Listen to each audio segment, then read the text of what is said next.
First, I would like to welcome you all. I would like to introduce myself.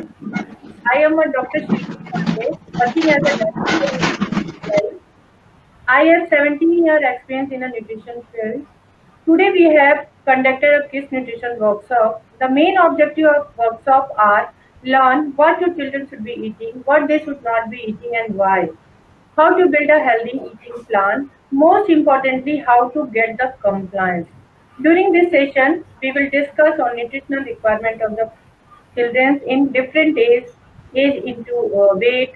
Let's move for the lecture. The first lecture covered by the speaker, Arshna Dwivedi. She is a dietitian in SDPGI, presently working in a pediatric gastrosurgery. Welcome, Arshna madam. Thank you, Shilpi ma'am, and good morning, everyone. Special thanks to organizing team giving for me this opportunity. So today my topic of presentation is importance of breastfeeding and weaning. Now we will start with introduction.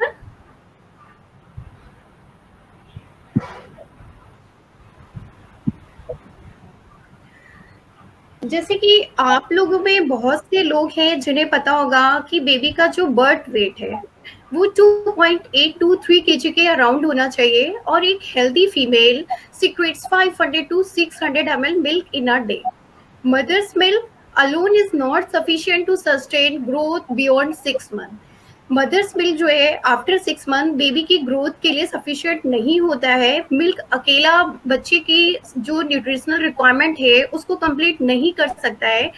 इसलिए after 6 month हमें gradually ये process start करनी चाहिए जिसमें हमें complementary foods जो है वो इंट्रोड्यूस कराना चाहिए और साथ ही साथ जो ब्रेस्ट फीडिंग है वो should be continued till 2 years.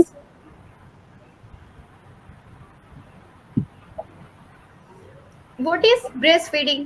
Breastfeeding is the normal way of providing young infants with the nutrients they need for healthy growth and development. ये एक नॉर्मल वे है जो कि यंग इन्फेंट की हेल्दी ग्रोथ और उसके डेवलपमेंट के लिए बहुत ही जरूरी है, जो कि ये इसे न्यूट्रिएंट्स प्रोवाइड करता है. कोलेस्ट्रम द फर्स्ट मिल्क, जैसे कि आपको नाम से ही पता चल रहा है, कोलेस्ट्रम ये माँ का पहला दूध है जो कि मदर अपने बच्चे को फर्स्ट टाइम इंट्रोड्यूस कराती है. कोलेस्ट्रम ये after delivery 2 or 3 days secrete होता है, जो कि एक थिक येलोविश फ्लूइड है.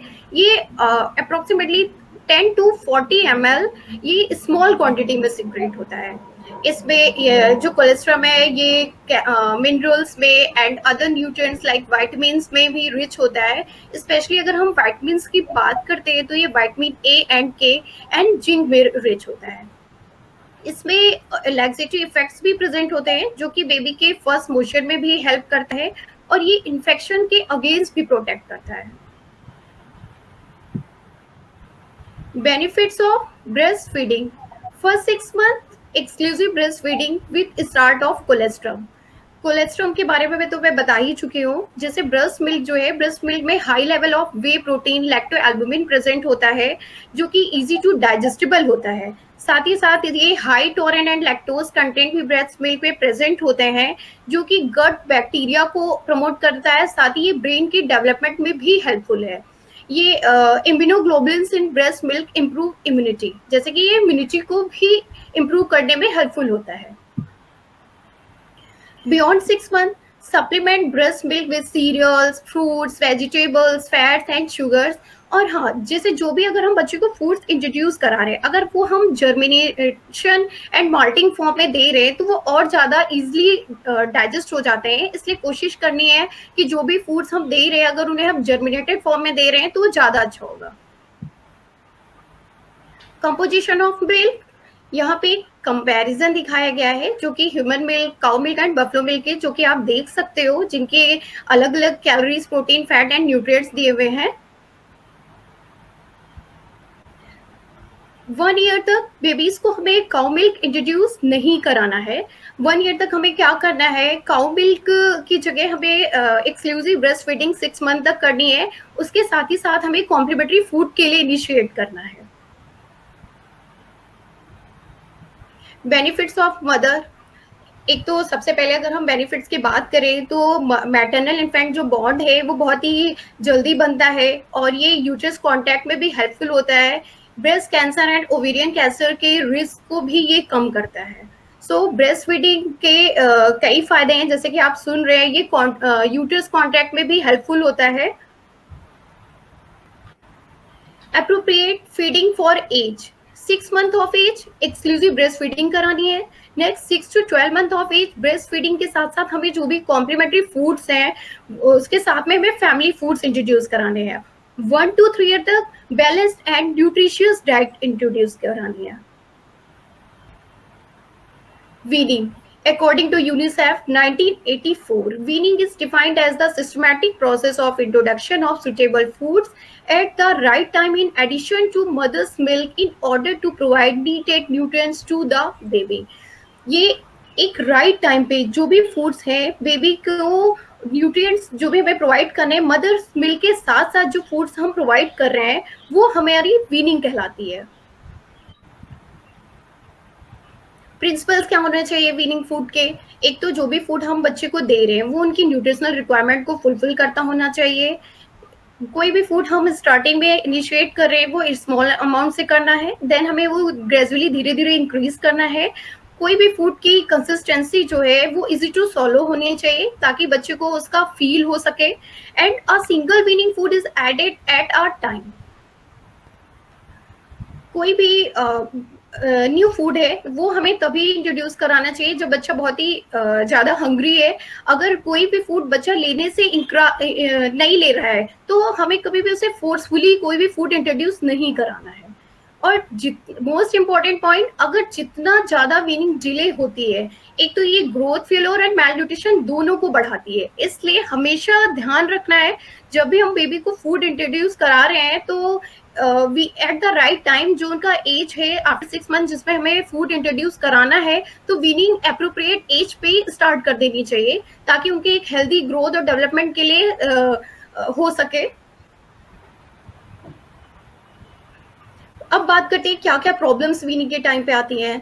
इंजेक्शन भी हो सकता है, पेन इन एब्डोमेन भी देखा जाता है, डायरिया कॉज हो सकता है, skin rashes and psychological upsets भी देखी जाती हैं। Complementary feeding, it means giving other foods in addition to breast milk. These other foods also called complementary foods. जो मदर्स मिल्क के एडिशन में हम फूड्स देते हैं वो हमारे कॉम्प्लीमेंट्री फूड्स कहलाते हैं। ये जो भी फूड्स हैं लोकली प्रिपेयर्ड होने चाहिए। जैसे मदर्स मिल्क बच्चे को इजीली प्रोवाइड हो जाता है उसी तरीके से जो भी कॉम्प्लीमेंट्री फूड है बेबी को इजीली मिल जाने चाहिए। एक NFHS ने बताया था कि नेशनल फैमिली हेल्थ सर्वे के अकॉर्डिंगली 40% चिल्ड्रंस को ही केवल टाइमली कॉम्प्लीमेंट्री फूड्स जो हैं वो इंट्रोड्यूस कराया जा सकता है और बाकी जो 10% चिल्ड्रंस होते हैं इन 40% में केवल 10% ही बच्चों को एडिक्वेट डाइट प्रॉपर मिल पाती है। बाकी जो लोग हैं उनको एक तो कॉम्प्लीमेंट्री फीड्स जो है वो टाइमली मिल नहीं पाती है, दूसरा जो एडिक्वेट न्यूट्रिशन है वो भी पूरी तरीके से बच्चों को नहीं मिल पाता है। Complementary food should be age appropriate, rich in energy and other nutrients और क्लीन एंड फ्रेश होने चाहिए जो कि इन्फेक्शन को कॉज ना कर रहे हो। इन सारी चीजों को हमें बहुत ज्यादा ध्यान देना होता है। Importance of iron for infant.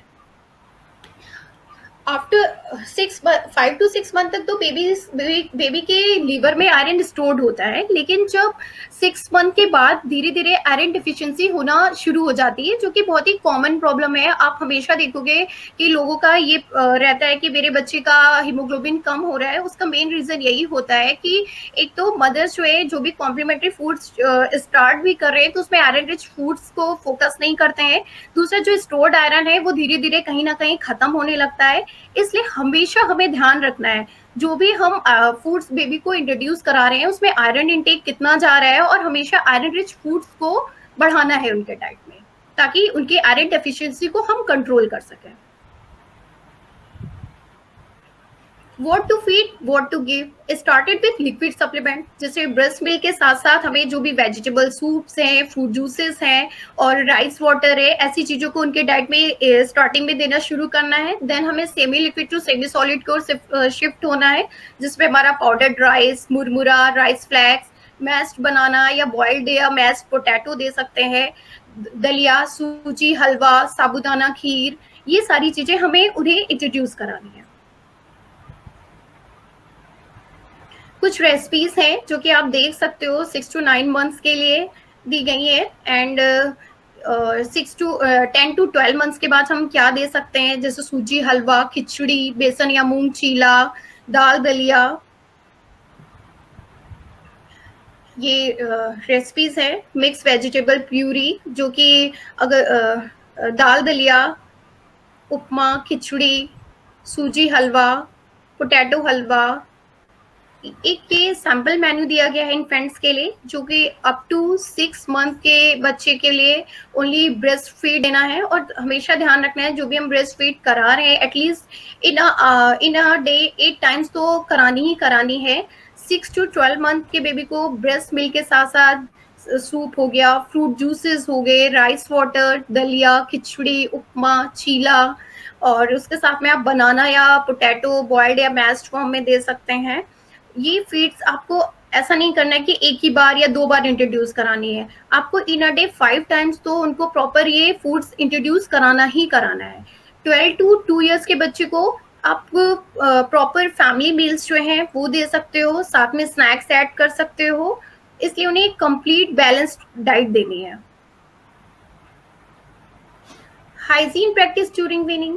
Hygiene practices are essential for food handling and food safety during all the involved steps, like हमारे प्रिपरेशन से लेकर के स्टोरेज एंड फीडिंग तक. हम उनके लिए कोई भी फूड्स अगर हम प्रिपेयर कर रहे हैं या स्टोर कर रहे हैं तो हमेशा हमें हाइजीन को मेंटेन करना है.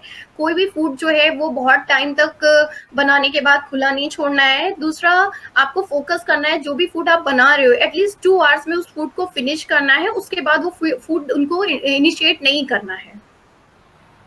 प्रॉपर आपके नेल्स केप्ट होने चाहिए. कोई भी फीड बना रहे हैं हैंड वॉश उससे पहले करना है, और उनके यूटेंसिल्स को अच्छे से क्लीन रखना है. इन पे भी ध्यान देना है. टेक होम बैसेज ऑलवेज हमेशा यूज करना है. उनके लिए जो भी फीड दे रहे हैं आपको spoons and cups and katoris use करनी है, जो कि स्मॉल होने चाहिए. अगर बच्चा बॉटल फीड ले रहा है तो आपको ध्यान देना है कि आपको प्लास्टिक और मेटल बॉटल्स की जगह पे ग्लास बॉटल्स को इंस्टेंट करना है, और प्रॉपर बॉटल्स को अच्छे से क्लीन करना है, वॉश करना है. देन उसके बाद ही उनको बॉटल फीड करानी है. Thank you.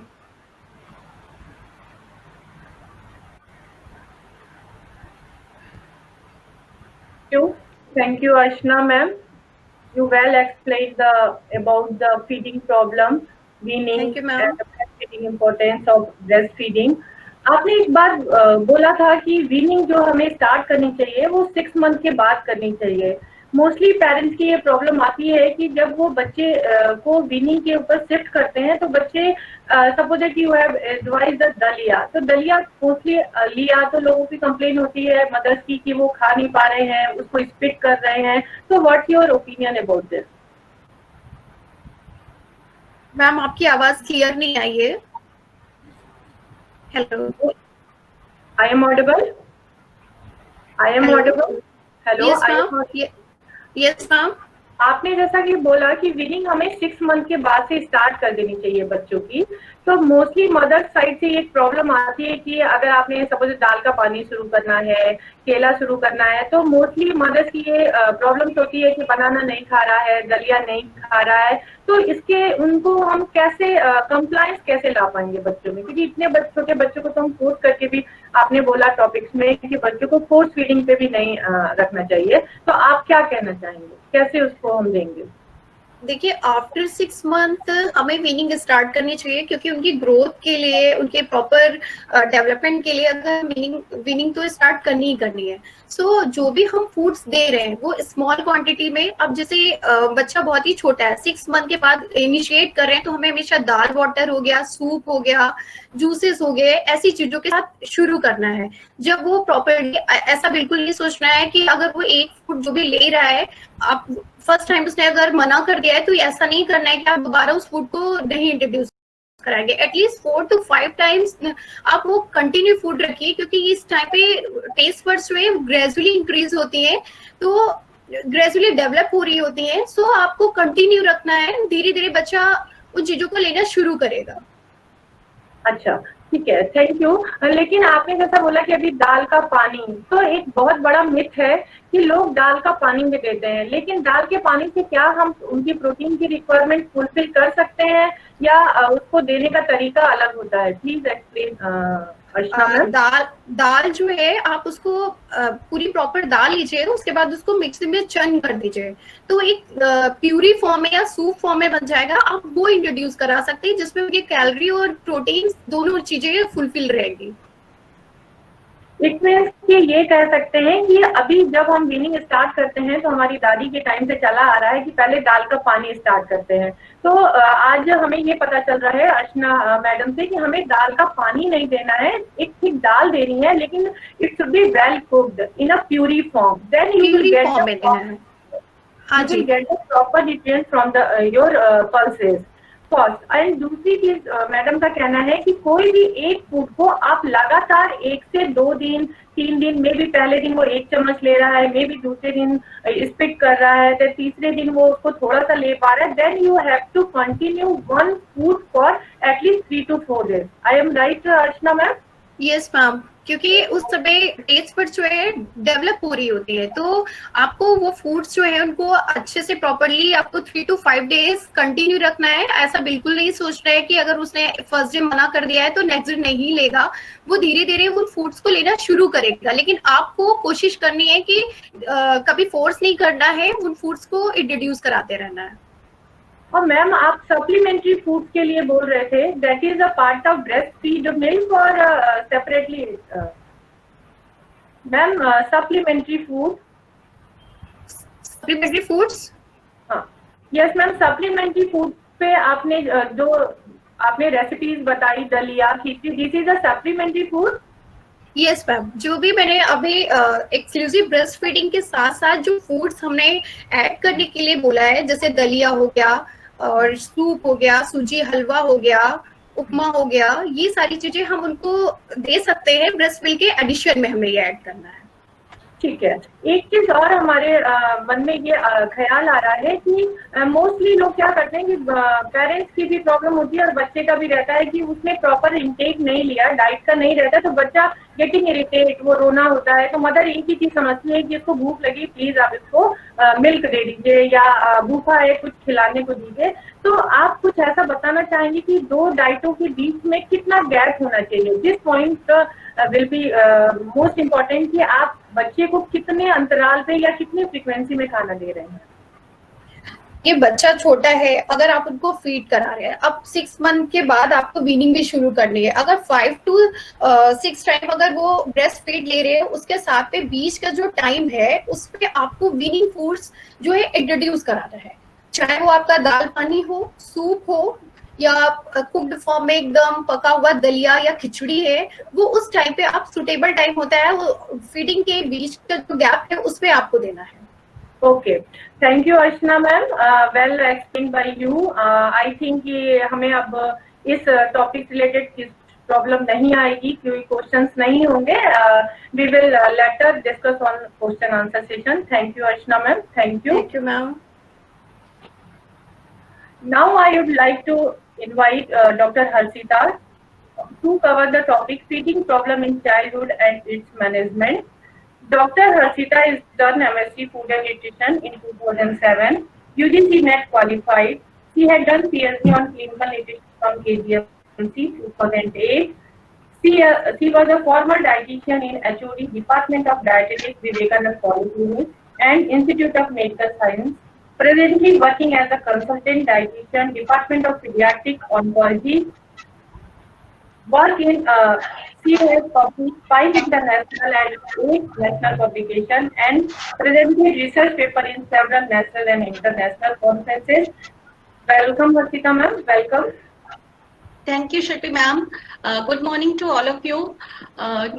First of all, very thankful to Shilpi di to giving me this opportunity. So today's we will discuss about the feeding problems in childhood and its management. So, what is the feeding? Feeding is an interaction between a child and a caregiver while eating comprises actions regarding nutritional intake via mouth that are performed by the child.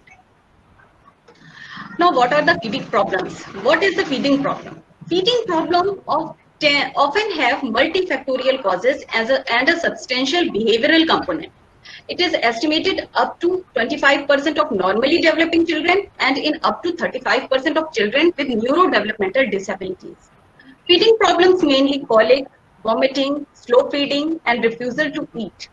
These problems may lead to significant negative nutritional, developmental, and psychological sequelae. Because the severity of these sequelae is related to the age at onset, degree, and duration of the feeding problem, early recognition, and management. So, what are the causes of feeding problems? Is the child temperament? Maybe child is slow to adapt the feeding practices, easily overstimulated, maybe complain of abdominal pain, discomfort with feeding, or the negative experiences with feeding like abdominal pain, coughing, vomiting, gagging during feeding. Negative experiences related to mouth like history of NG tubes, oral procedures, being on a ventilator, or gone under surgeries.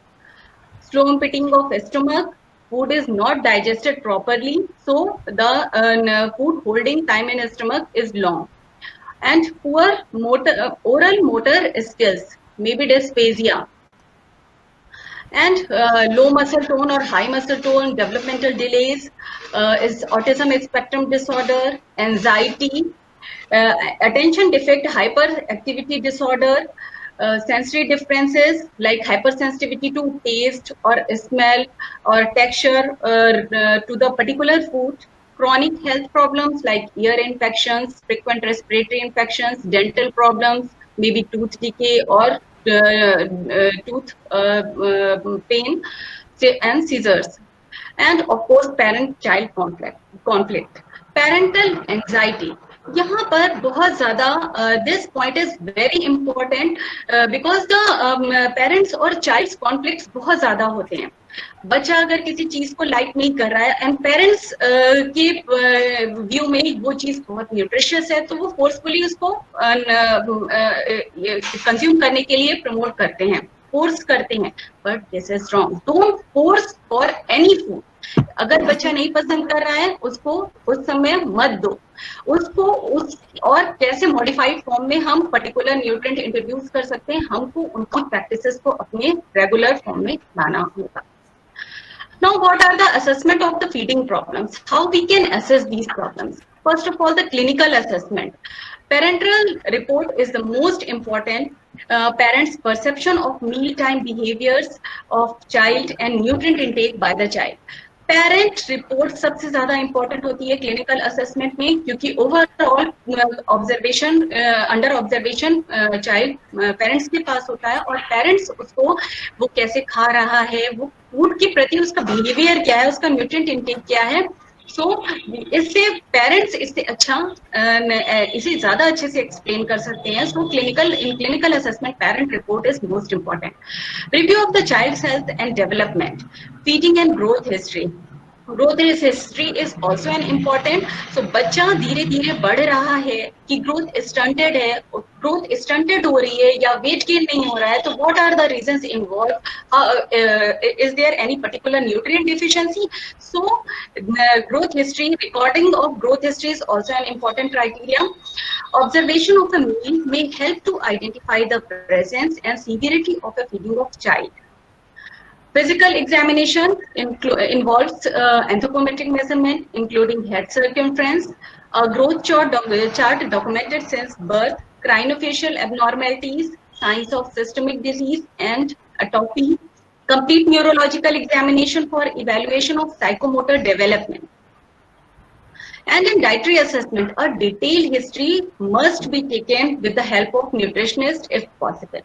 Assessment of dietary intake, that is the quality and the quantity of food. बच्चा किस तरह का food ले रहा है और उसकी quantity क्या है, ये बोथ बातें डिपेंड करती हैं, उनकी ओवरऑल डाइटरी असेसमेंट को इंडिकेट करती हैं. The food ingested must be assessed to documented defects in calories, proteins, vitamins, and trace elements, and food aversions. And investigations. So how we can assess by the symptoms? Is there any cow milk allergy, gastroesophageal reflex, multiple food dislikes, partial to the total food refusal, difficulty sucking, swallowing or chewing, vomiting and colic pain, delay in self-feeding, tantrums and other problems of mealtime behavior, rumination and pica. So laboratory investigations maybe involve serum albumin and protein, which detect the protein level in the body, serum iron, serum ferritin, anti-transglutaminase antibodies, especially for celiac disease, and biopsy if required. And there is the important thing, the parent and child interaction. अगर parents और बच्चे का interaction नहीं है, तो बच्चा अगर parents के behavior से satisfy नहीं है, then वहाँ parents and child conflicts होंगे. So there are two interactions. First is the positive and second is the negative interaction. Eye contact बच्चे के साथ बहुत इंपॉर्टेंट होता है. अगर आप बच्चे को आई कांटेक्ट से खिलाएंगे, दैट मीन्स आप पूरा ध्यान बच्चे पर दे रहे हैं, तो बच्चा भी उस अटेंशन को चाहता है कि पेरेंट्स पूरी तरह से उसके ऊपर डेडिकेटेड हो और उसके ऊपर ध्यान दे. देन इससे फीडिंग प्रोसेस और अच्छी होती है. Praise and touch is also another very important thing. अगर आप खाते समय बच्चे को प्यार से टच कर रहे हैं, कि प्यार से उसको कह रहे हैं कि बेटा खा लो, या उसको ड्यूरिंग ईटिंग उसको सपोर्ट कर रहे हैं, प्रेज कर रहे हैं, तो it will also be a positive interaction. And in negative interaction, forced feeding, जैसा कि मैंने अभी भी डिस्कस किया है, don't force for feeding, waxing, threatening, and child restrictive behavior, turning head away from the food or throwing food. Behavior assessment should also be documented before food is presented, such as prompting and reinforcement of accepting food and use of trans-infective consequences for other behavior. So how we can manage these feeding problems? First of all, these are the basic management strategies. Involves physiological and environmental changes, includes an atmosphere should be neutral, no forcing of food.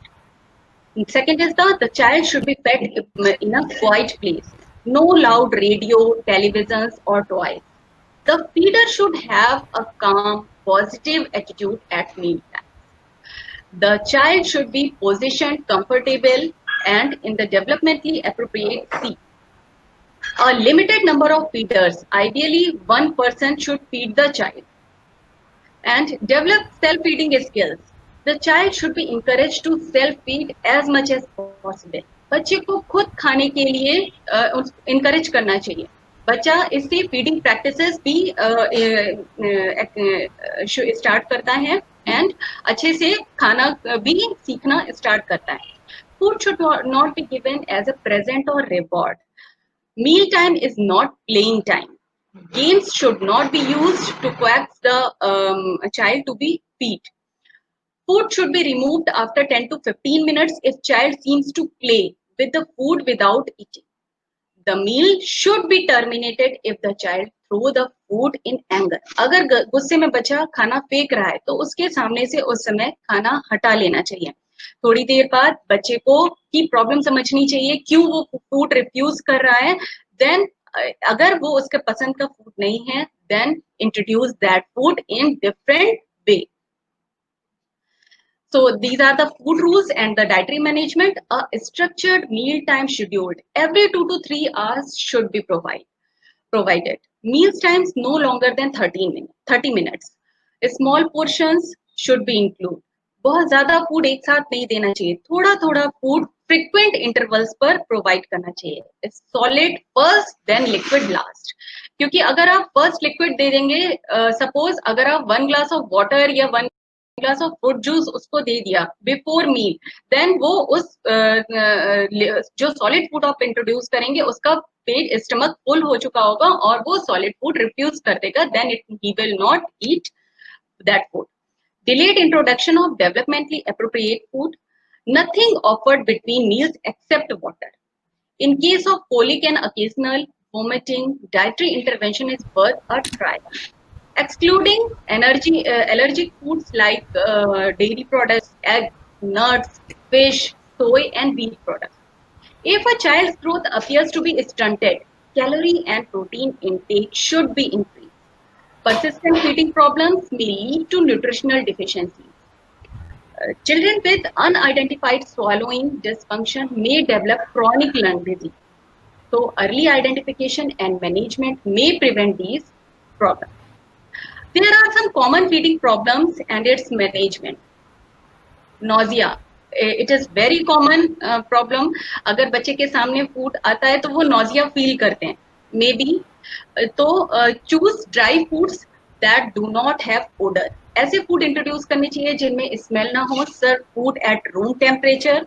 Avoid very oily, fried, spicy and sweet food like juices, carbonated beverages. Recommended 6 to 7 small meals a day. Drink liquid 1 hour before and 1 hour after meal. Include foods that are known to relieve nausea. So these are the include some food items like roasted papad, makhana, roasted chana, homemade popcorns, toast bread, dry biscuits, puff rice, lemon, ginger, and amla. Avoid these food items like burger, pizzas, fried foods, hot beverages, hot spicy foods. And these are the some recipes which have to introduce to taste the to change the taste of the child. Roasted chivda, mint rice, ginger candy, ginger tea, lemonade, amla candy. Now diarrhea. Include plenty of fluids like lemonade, electrol water, glucose powder, etc. during the diarrhea condition. Avoid fiber-rich foods and vegetables like papaya, green leafy vegetables, carrots, radish, whole pulses, whole grains, etc. Avoid gas-producing foods like rajma, cabbage, cauliflower, etc. Replace milk with curd and buttermilk. Incorporate banana, rice, applesauce, toast. Avoid spicy food. Include these items during diarrhea like ORS water, glucose water, lemon, curd, pea, apple, peeled or stewed banana, boiled rice, boiled potato, and sago. And these are some recipes which we can introduce during diarrhea: apple puree, khichdi, rice idli, lemonade, kanji, buttermilk.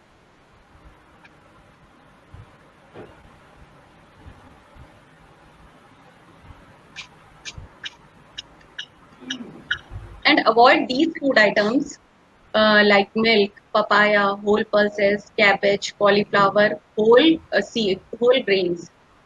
And in weight loss, this is a very common problem in childhood.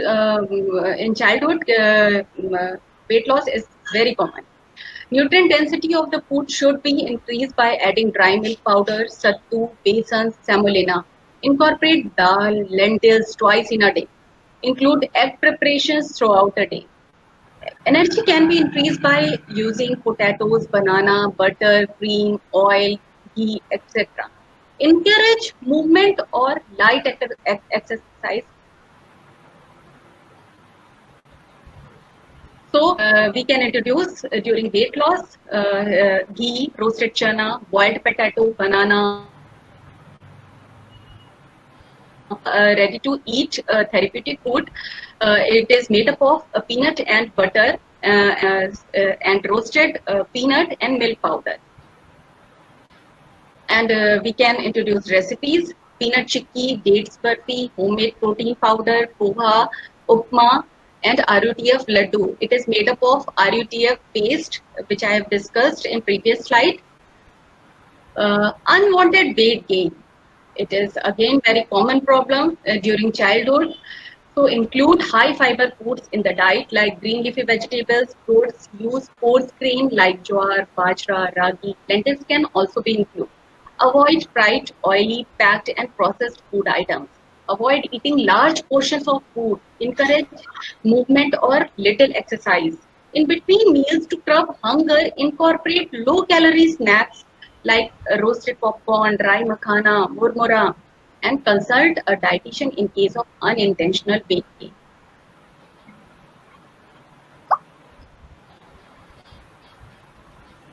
Include these food items: whole fruit, homemade curd, whole grains, green leafy vegetables, and whole pulses. Recipes may be introduced: bajra roti, or you may use different roti with the use of different flours.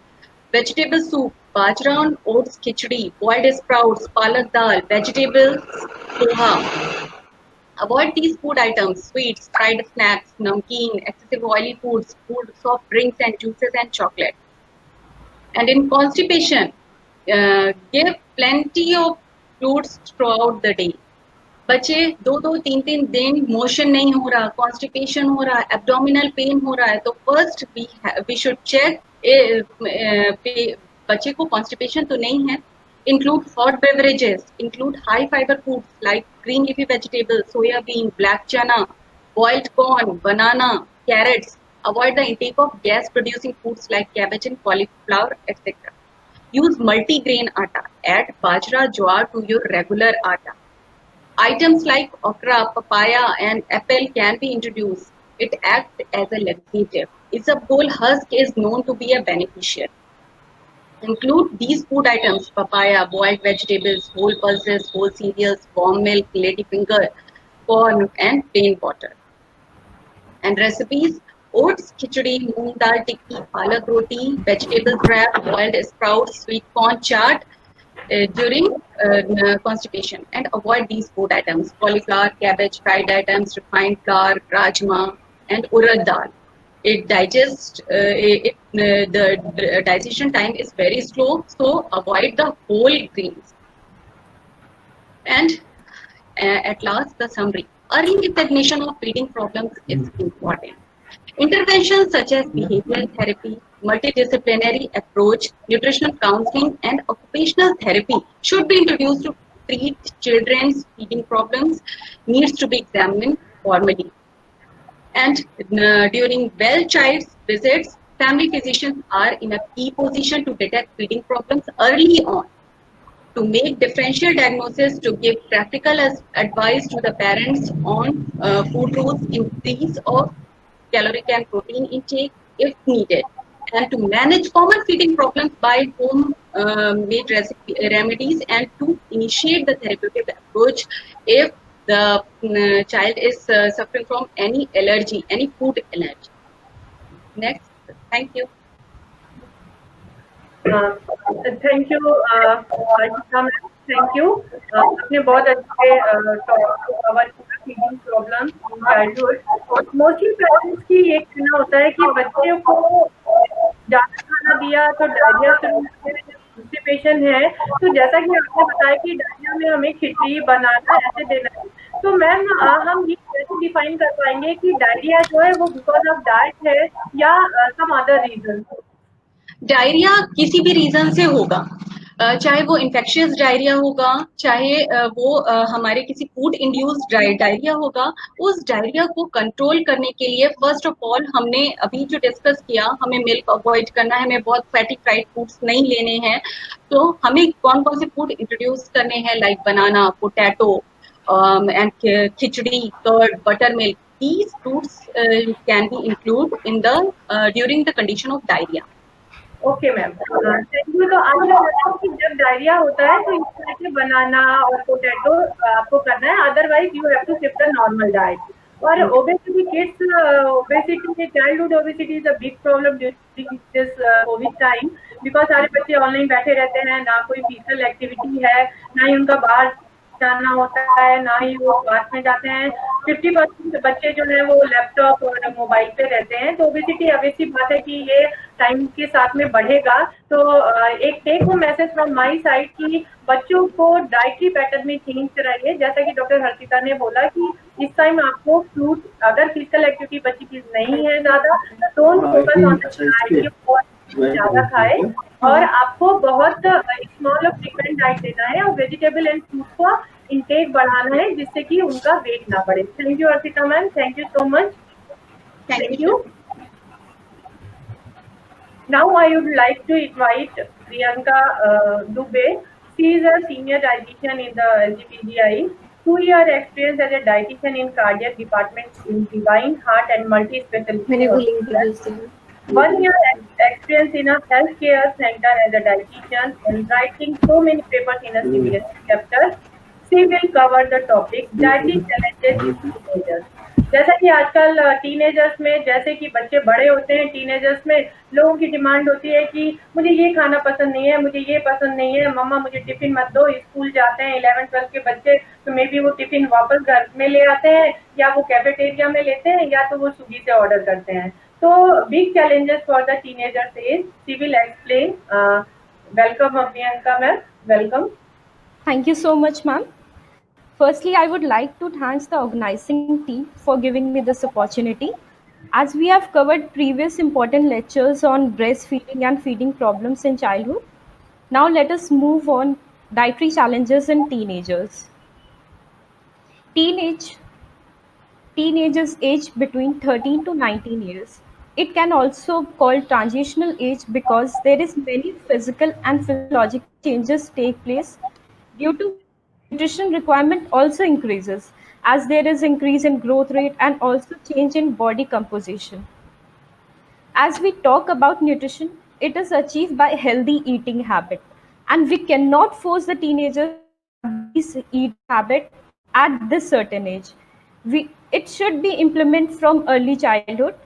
For example, if we are introducing dal, green veg in our child's diet from early childhood, they will come to know about the taste of it and will not refuse due to regular eating. As it is explained by our previous speaker, Archana Divedi also. Now let us see the health and eating related behavior during teenage. First is peer influence. Peer influence is influence someone's same age group. As we all know that children spend most of the time in their school colleges rather than in home. So avoiding their homemade tiffins and switching towards canteen and mess with their friends is common. Ordering from Swiggy, Zomato is also common, which keep them away from their healthy homemade food. Second important is parental modeling. As we all know, our home is our first school and our mother is our first teacher. So mother can set a healthy example in front of the children by sitting herself and eating a healthy diet with them. I'm not saying to avoid giving Maggie's roll or burger to your child, but simply modified it in a nutritious way. As simple Maggie can be converted in vegetable Maggie. Maida roll can be given as an atta vegetable roll. Simple burger can be modified to soya bean stuffed burger and many more like this. Next we see body image. Body image is a perception of appearance or attractiveness by your own body. Most commonly, it is seen in teenagers, girls. They will start skipping their meals to avoid weight gains, which is totally wrong. Skipping meals, especially breakfast, is most common behavior seen among the teenagers. It can be due to academic or extracurricular involvement or lack of time also. The another important thing is food labeling. It is also very common mistake done by many of us, as during purchase of food item we never look on the nutrition status or nutritional value mentioned on it. So it should be also considered. अगर आप एक Maggi या oats का packet ले रहे हो, आप कभी ज़्यादातर लोग उसको देखते ही नहीं है कि उसके पीछे न्यूट्रिशन वैल्यू में क्या डिफरेंस है, क्या उसमें अंतर है. So we should consider that also. And non-static eating habit is most commonly seen in teenagers. Now we talk about importance of healthy diet. As we know, healthy diet reduce the risk of ill health now and in future also. For example, obesity, heart disease, cancer, and many more. Healthy diet boosts concentration and performance throughout the day. It enhances our energy, improve our mood, self-esteem, which reduce anxiety and stress. Now let us move on RDA table for recommended dietary allowance for teenagers. As you can see, energy requirement in 13 to 15 years boy, it's 2750 calorie, and in 16 to 19 years, it is 3020 calorie. As in girls, 13 to 15 years is 2330 calorie, and in 16 to 19 years is 2440 calorie. Same as in protein, it's for 13 to 15 years boys, it is 54.3 gram per day, and for 16 to 19 years it's 61.5 gram per day. As same in for girls, 13 to 15 years is 51.9 gram per day, and for 16 to 19 years is 55.5 gram per day. Fat requirements are 45 in 13 to 15 years boys, and 50 in 16 to 19 years boys. In girls with 13 to 15 years, it's 40 gram per day, and for 16 to 19 years, it's 35 gram per day. Calcium requirement is 800 mg per day. Iron is up from 26 to 32 mg per day. Vitamin A requirement is 600 mg, and vitamin C requirement is 40 mg. Now we come to another important topic, which is balanced diet. Balanced diet is a diet that contains all required biochemical component in the form of 5 food group, which are: first one is cereal, millets and pulses. Second is vegetable and fruits. Third is milk and its product. Fourth is oil, fat and nuts. Fifth is vitamin and minerals. And it provides daily requirement to our body in the form of macronutrients, which are protein, fat and carbohydrate, various micronutrients, which are vitamins and minerals, and water is also a part of balanced diet. As we can see, the proportion of it: carbs is in 50 to 60%, protein is in 10 to 15%, and fat is 20 to 30%. Other non-nutrients such as dietary fiber, antioxidant and phytochemicals are also important for it. Antioxidants such as vitamin C, E, beta-carotene, riboflavin, selenium protect, protect us from free radical damage. Now we come to benefits of breakfast. As the word itself denotes, breaking of overnight fast. हमारी रात भर की जो fasting होती है, उसके लिए जो हम पहली मील अपनी लेते हैं, उसे हम ब्रेकफास्ट कहते हैं. It should be considered as most important meal of the day. Start your day with a healthy breakfast. It can be a combination of animal protein and plant protein, so that it can provide energy throughout the day to our brain and body. It improve our energy and concentration level throughout the day. It also help in weight control. As if अगर आप अपना breakfast skip कर रहे हो, तो आप पूरे दिन भर में जब भी आपको फर्स्ट टाइम आपको भूख लगेगी, you will not see the healthiest और nutritious food on your side. You will start munching, which will lead to weight gain also. Now let us see the calcium requirement in teenagers. As calcium requirement is high in teenagers, that is 800 mg per day, which we have covered in RDA table also. Around 50% of adult skeleton is formed during the teenage. Long calcium deficiency can lead to the risk of osteoporosis. Regular exercise can reduce calcium losses from bone. Vitamin D, which comes from sunlight, helps to calcium absorption. We can see the calcium sources also, which is milk, curd, nuts. Ragi and green leafy vegetable are also the good sources of calcium. Next is iron requirement in teenagers. Iron requirement, that is from 26 to 32 mg per day, covered in backslide of RDA table. Girls need iron more than boys to replace their menses loss. Lack of iron can lead to anemia. Iron is needed for hemoglobin synthesis, mental function, and provide immunity against diseases. The good source of iron is considered to be meat, especially the lean meat, liver, green leafy vegetables, pulses, nuts and seeds. Now we talk about absorption of iron. अगर हम बायोअवेबिलिटी की बात करें तो the bioavailability of iron is good in animal sources, but it is seen to be poor in plant sources. The heme iron present in meat sources is readily absorbed by our body, but for non-heme iron, vitamin C is needed to absorb by the body, which can be fulfilled by citrus food, amla, guava, and gooseberry. Beverages bind dietary iron and make it unavailable, so avoid taking it during or soon after the meal. Now we talk about the eating disorder. Uneven eating pattern that becomes harmful to health is called eating disorder. आप कभी भी कुछ भी खा रहे हो, unhealthy खा रहे हो, you are not taking the nutrition value of it, not considering it, it will leads to eating disorder. It can affect anyone, but most commonly seen in teenagers. Eating disorder are obesity, anorexia nervosa, bulimia nervosa, and many more. Now we talk about BMI.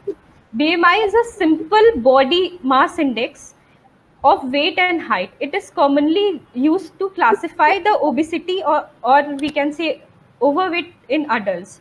As you can see the formula, BMI, weight in kg upon height meter square. By using BMI, we can categorize obesity. Categorization of BMI. If BMI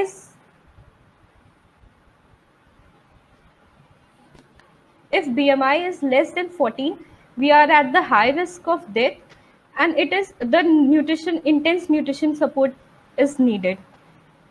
If it is less than 16, severely malnourished, 16 to 16.9, moderately malnourished, 17 to 18,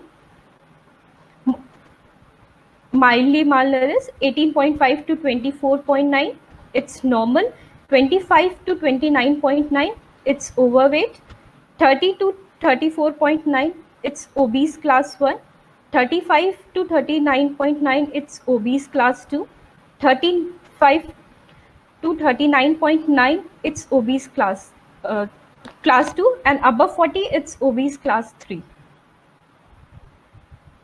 Calorie recommendation according to BMI. If you see the malnourished, you can calculate your calorie with 40 to 45.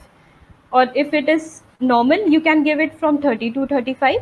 Overweight 25, and for obese, it can be 20 to 22.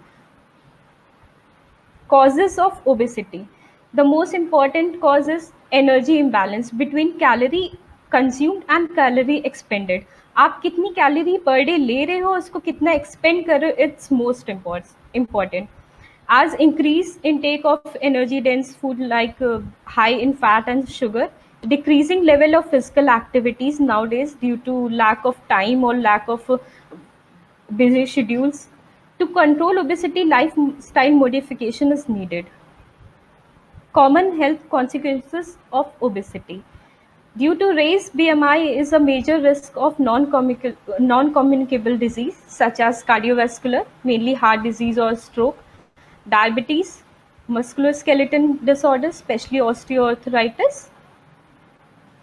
Now there are some best healthy tips for teenagers. First of all, maintain hygiene, as our previous speakers have already told about it. It is the most important thing. Eat healthy throughout the day. Drink sufficient or plenty of food. Play games. It should be outdoors. Involve in physical activities. Eat seasonal foods. Eat fruits and vegetables. Be organic. Now let us see the consequences of overeating and undereating. Overeating can lead to weight gain, which is obesity, diabetes, hypertension, dyslipidemia, cardiac disease, other lifestyle diseases also. Underweight can lead to weight loss, muscle weakness, you will feel tired. The immune system is also affected by it. It leads to anemia also.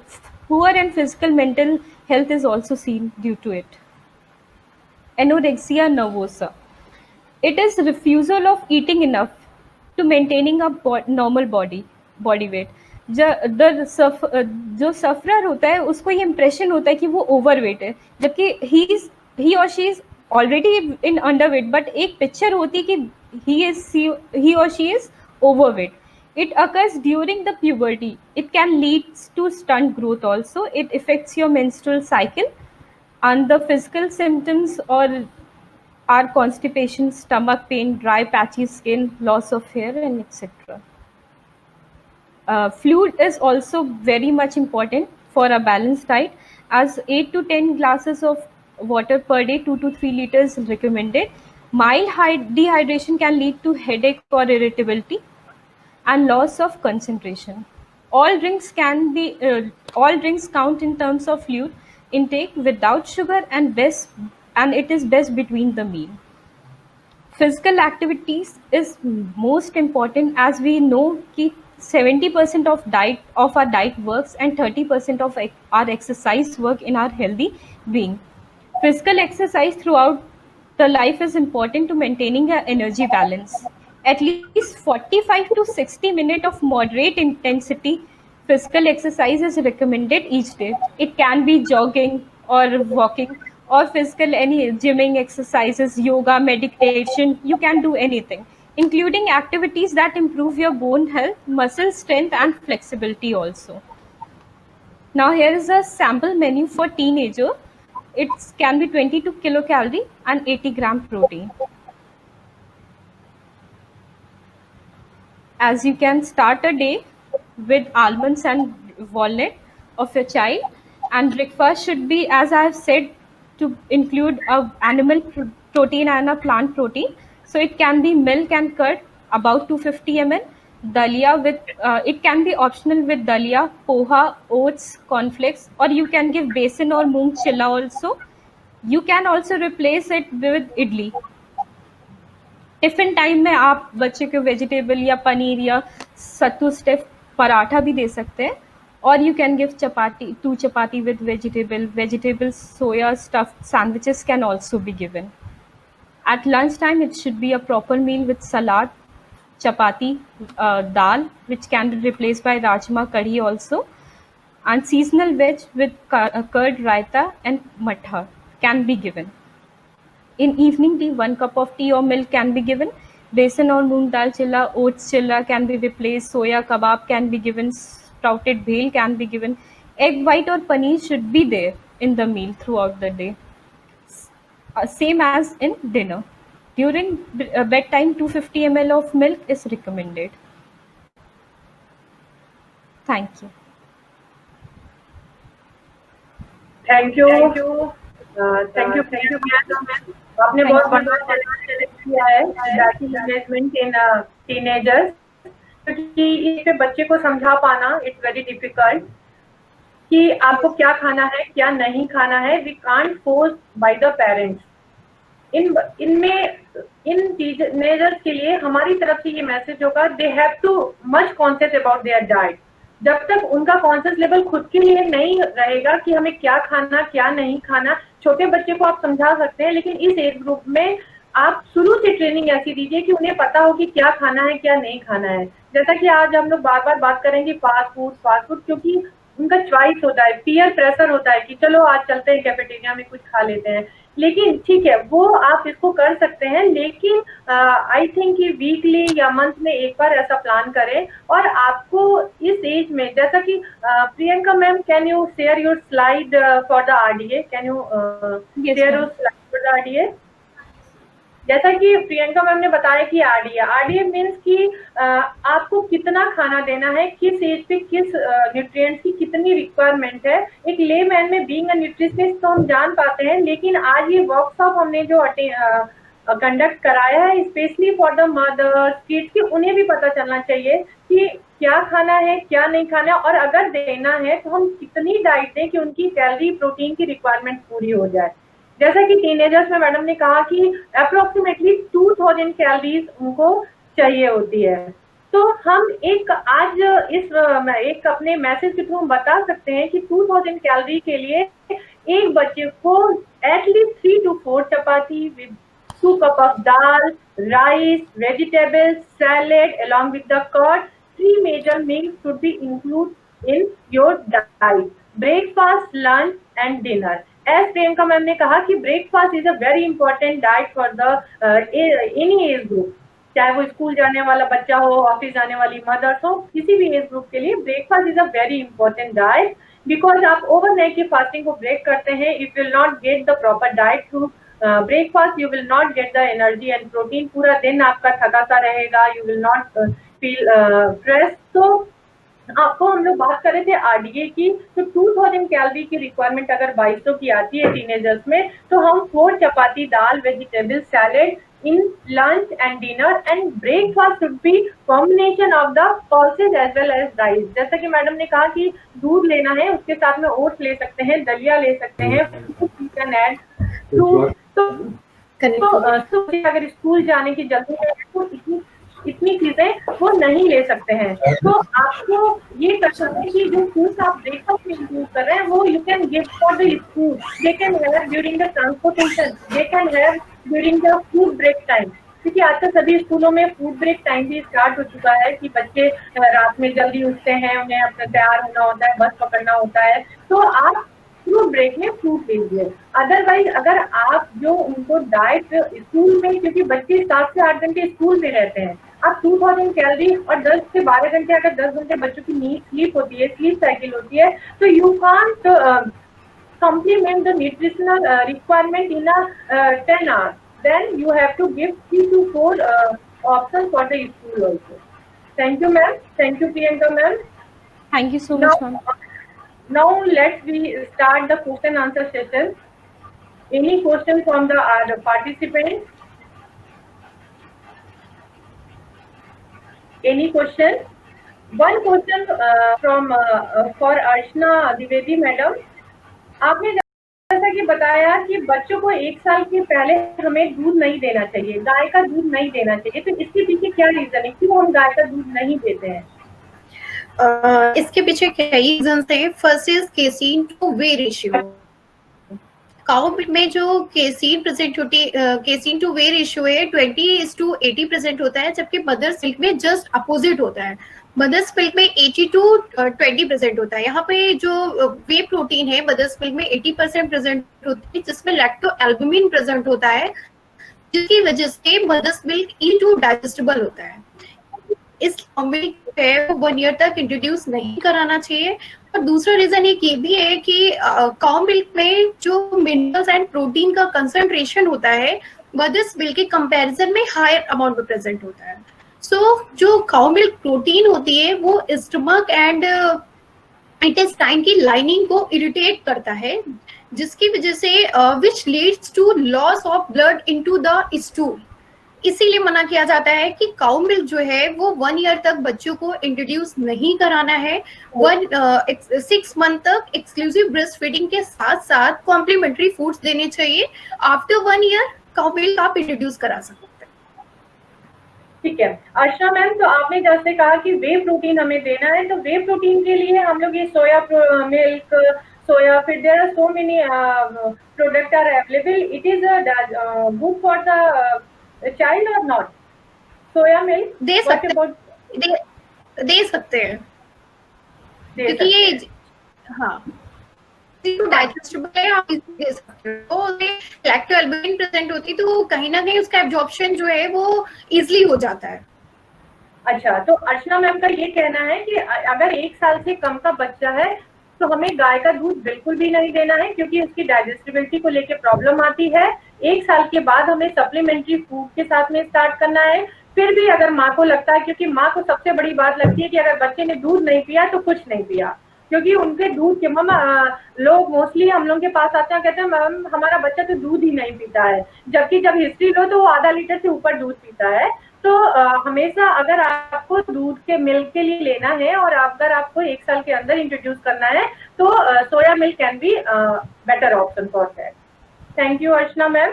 एक question और है हमारी तरफ Thank से, you, ma'am. क्योंकि बच्चे जैसा कि आजकल वर्किंग मदर हैं सभी की, बच्चा या तो दादी नानी के पास रहता है, या तो मेड होती है, या तो कोई केयर टेकर होता है। तो आप तो मोस्टली ये कहते हैं कि बच्चे को, आप आज मैं सुबह से लेक्चर में सुन रही हूँ कि फोर्स फीडिंग नहीं कराना है, फोर्स फीडिंग नहीं कराना है, लेकिन मैंने अपने बहुत लोगों को देखा है कि फोर्स फीडिंग के बिना बच्चे कुछ खा नहीं पाते। मोस्ट ऑफ द टाइम क्या होता है कि हम, जैसे मैं प्रैक्टिकल एक्सपीरियंस अपना बताऊंगी कि मैं जब ऑफिस निकलने जाती हूँ तो मुझे लगता है कि बच्चा भूखा न रह जाए, जल्दी जल्दी खिला दो। समटाइम्स वो बच्चा वॉमिट करता है, तो हमें यही नहीं समझ में आती क्यों very not demanding for the diet कि मुझे भूख लगी है, मुझे खाना है, तो मोस्टली बच्चे वॉमिट कर देते हैं, या उनको कुछ अच्छा सा नहीं लगता है, मैम स्मेल आ रही है, वॉमिट हो जाएगा, उल्टी हो जाए, तो उस कंडीशन में हमें क्या करना है? अगर बच्चा इस तरह की कंप्लेन करनी है तो हमें डाइट के साथ कैसे वो करना है? ये बहुत ही कॉमन प्रॉब्लम है जो प्रैक्टिकली हमेशा देखी जाती है कि बच्चे इनटेक जो है वो प्रॉपरली नहीं लेते हैं। इसलिए हमेशा जो भी फूड है वो स्मॉल अमाउंट से हमें इनिशिएट करना है, देन धीरे धीरे ग्रेजुअली स्टार्ट करना है। कभी कोई भी फूड हमें फोर्सफुली उन्हें नहीं देना है। ओके ओके, तो हम ये कह रहे हैं कि फोर्सफुली नहीं देना है। और दूसरी चीज, एक लास्ट का एक मेरा तरफ से ये क्वेश्चन है, मुझे लगता है कि सभी पेरेंट्स का भी क्वेश्चन होता है कि हम ये कैसे जान पाएंगे जो मेरा बच्चा खाता है वो ठीक खाता है या सफिशिएंट खाता है? थोड़ा सा एक इस पे व्यू बता दीजिए कि कितना, एक कटोरी खा लिया तो सफिशिएंट है या नहीं। सपोज हम मान लेते हैं कि 3 साल से 4 साल के बच्चे के लिए, तो एक रफली आप मुझे बताइए कि कितना हम दे लें कि वो उनकी न्यूट्रिशनल रिक्वायरमेंट पूरी हो जाए। दूध कितना ले ले, दाल कितना ले ले, at least being a nutritionist we have to explain to the audience. Ma'am आपकी आवाज क्लियर नहीं आ रही है। हेलो, मेरा ये क्वेश्चन था कि एक रफली हमारे ऑडियंस को ये मैसेज चला जाए कि 2 से 3 साल के अगर बच्चा है तो मदर्स या उनके पेरेंट्स को ये कैसे पता चल पाएगा कि जो वो डाइट ले रहे हैं that is sufficient for their nutritional requirement, they are fulfil their nutritional requirement, जैसे कि प्रोटीन पहुंच गई, कैलोरी पहुंच गई, ये हमें एक रफली आप बता दीजिए प्लीज। जैसे प्रोटीन की जो भी रिक्वायरमेंट है वो तो बच्चों में फुलफिल हो ही जाती है। मोस्टली बचता क्या है कि आपको कार्बोहाइड्रेट पे फोकस करना होता है।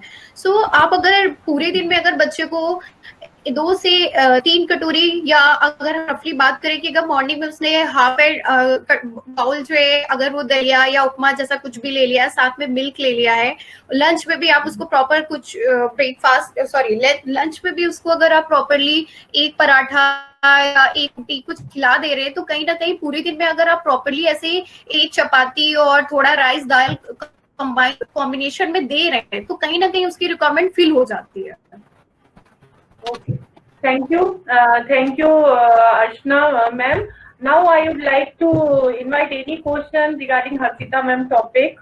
I think one very common problem from the parents, if the child has poor appetite, how we manage it?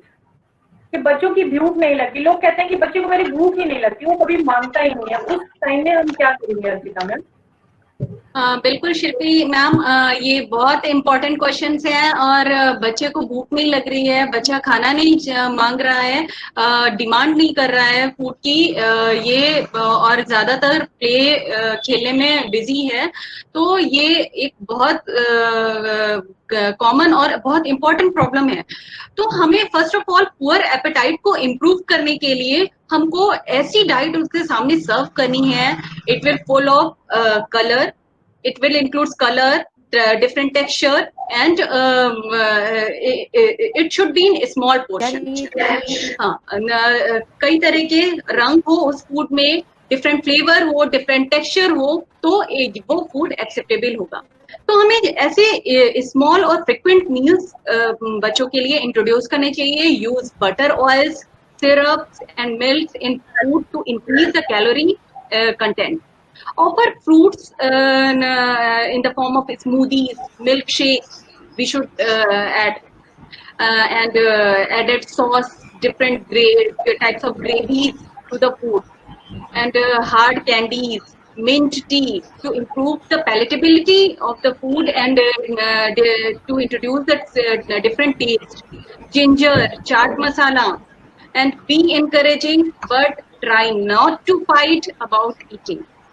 Forcefully बच्चे को नहीं देना है। आप different colour, different flavour, different texture के फूड उसके सामने प्रेजेंट करिए। बच्चे की एपेटाइट को इम्प्रूव करने का एक यही तरीका होता है। धीरे धीरे वो एक पर्टिकुलर फूड को उसको पसंद आने लगता है, और साथ ही साथ हमें ढेर सारे न्यूट्रिएंट्स भी उसको प्रोवाइड करने हैं, मैक्सिमम ऑफ न्यूट्रिएंट्स उसको प्रोवाइड करना है।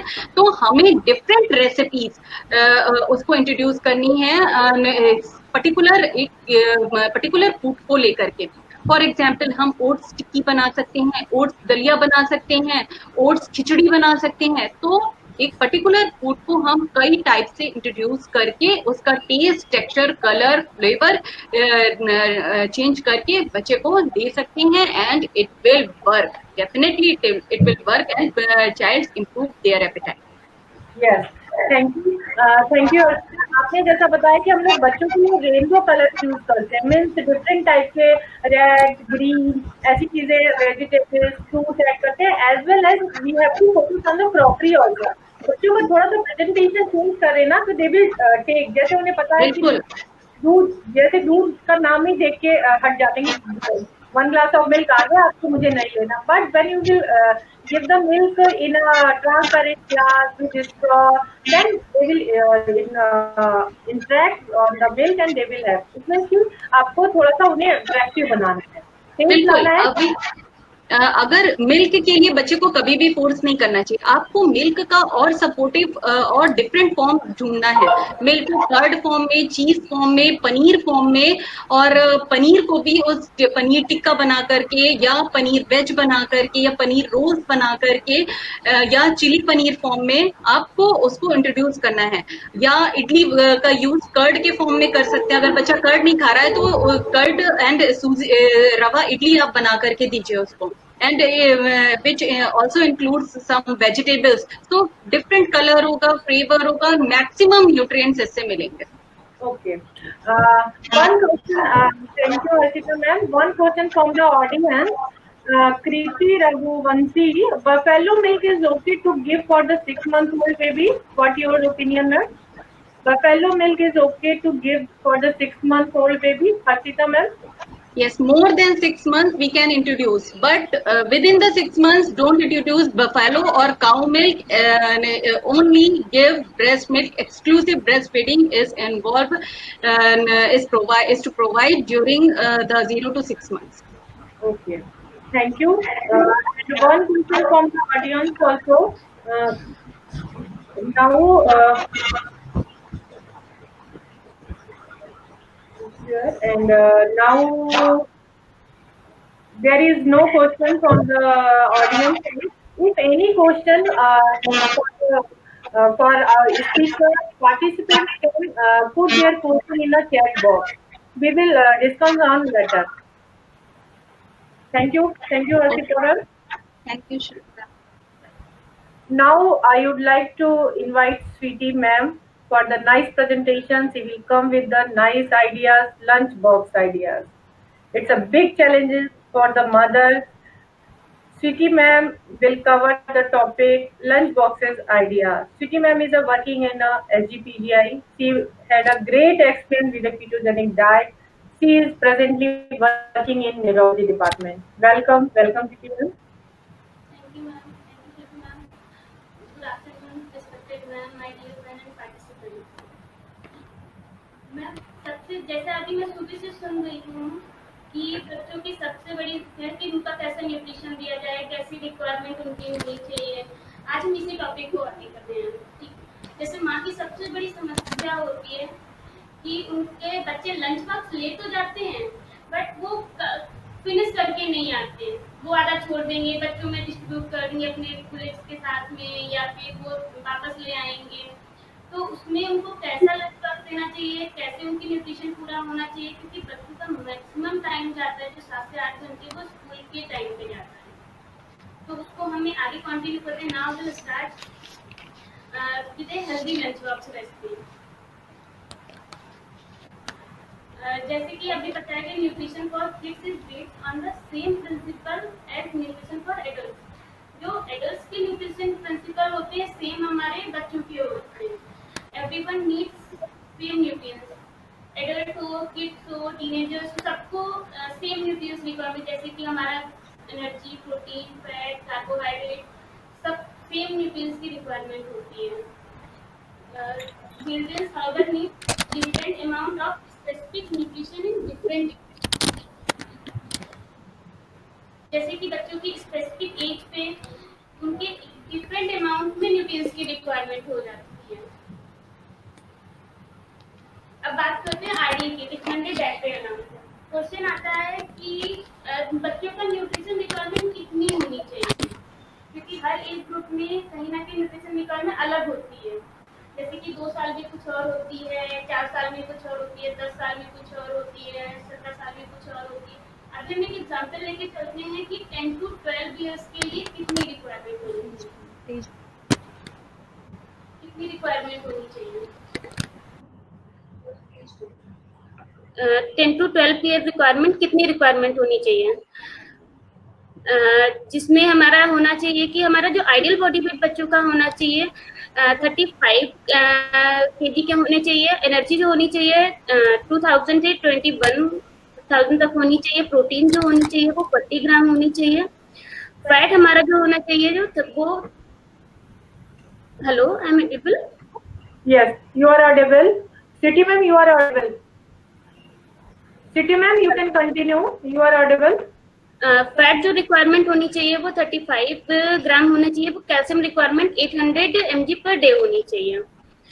नाउ बात करते हैं कि लोग बच्चों के डाइट के बारे में क्या सोचते हैं. सभी पेरेंट्स को पता होता है कि बैलेंस डाइट बच्चों को देना चाहिए, but what is balance diet? Balance diet क्या है? जैसे प्रियंका मैम ने अभी पूरा एक्सप्लेन किया है, तो बैलेंस डाइट वो डाइट होती है जिसमें हमारे ऑल न्यूट्रिएंट्स होते हैं राइट अमाउंट पे, जैसे आप इसमें फिगर में देख सकते हैं. अब हम बात करते हैं कि हमारे सोर्स ऑफ न्यूट्रिएंट्स क्या हैं. जैसे हमारा protein, carbohydrate, fat, vitamin and minerals, ये हमारे सोर्स होते हैं न्यूट्रिएंट्स के. तो हम इनको आगे डिस्कस करते हैं. कार्बोहाइड्रेट बेसिकली क्या होता है हमारा, ये गिव्स एनर्जी. ये बेसिकली हमारा एनर्जी गिव सोर्स होता है. ये 2 टाइप्स के होते हैं, ये simple carbs and complex carbs. Simple carbs हमारा जो होता है शुगर हो गया, जूसेस हो गए हमारे. कॉम्प्लेक्स कार्बोहाइड्रेट जो होता है हमारा चपाती एंड ओट्स हो गया. सो आप इमेज में देख सकते हैं. ये 1 ग्राम कार्बोहाइड्रेट गिव्स 4 कैलोरी. बेसिकली हमारी जो इंडियन डाइट में होता है वो कार्बोहाइड्रेट लोडेड डाइट होती है. जैसे हमारी दाल, चावल, सब्जी, रोटी, ये हमारे इंडियन डाइट बेसिकली होती है. Do not give extra carbohydrate loaded drink, glucose, tang, until children involved in any sports या physical activity. जब तक आपका बच्चा किसी फिजिकल या स्पोर्ट्स एक्टिविटी में इन्वॉल्व नहीं है तब तक के लिए आप उसको जो कार्बोहाइड्रेट लोडेड ड्रिंक होती है वो नहीं देंगे. उसकी जगह पर आप सिंपल मिठा हो गया गुड़ से मिला के दे दीजिए, शुगर से मिला के दे दीजिए, या फिर आप फ्रूट स्मूदी बना के दे दीजिए आप उनको. अब बात करते हैं प्रोटीन की. प्रोटीन बेसिकली क्या होता है? Protein work as a body building. हमारी बॉडी में जो प्रोटीन होता है बॉडी बिल्डिंग का काम करता है. ये 2 टाइप्स के होते हैं, animal source and plant source. Animal source जो हमारा होता है हाई बायोलॉजिकल वैल्यू वाले होते हैं, जिसमें हमारा मिल्क हो गया, कर्ड, हमारा पनीर, मीट, हमारा एग हो गया, ये सब हाई बायोलॉजिकल वैल्यू के होते हैं. और प्लांट सोर्स में हमारे आ जाते हैं सोयाबीन, हमारी पल्सेस, सत्तू, नट्स, स्प्राउट्स, छोला, चना, राजमा, ये सारे हमारे प्लांट सोर्स में आ जाते हैं. कहीं ना कहीं लोगों को लगता है कि बच्चा हमारा दाल नहीं खा रहा है. अगर वो दाल नहीं खा रहा तो दाल का कोई भी सब्स्टिट्यूट फॉर्म में आप उसको दे सकते हो. जैसे अगर उसको दाल नहीं खा रहा तो वो सत्तू फॉर्म पसंद है तो सत्तू फॉर्म में दे दीजिए आप उसको. छोला अगर उसको सिंपल फॉर्म में नहीं खा रहा तो उसको चाट बना के आप दे दीजिए.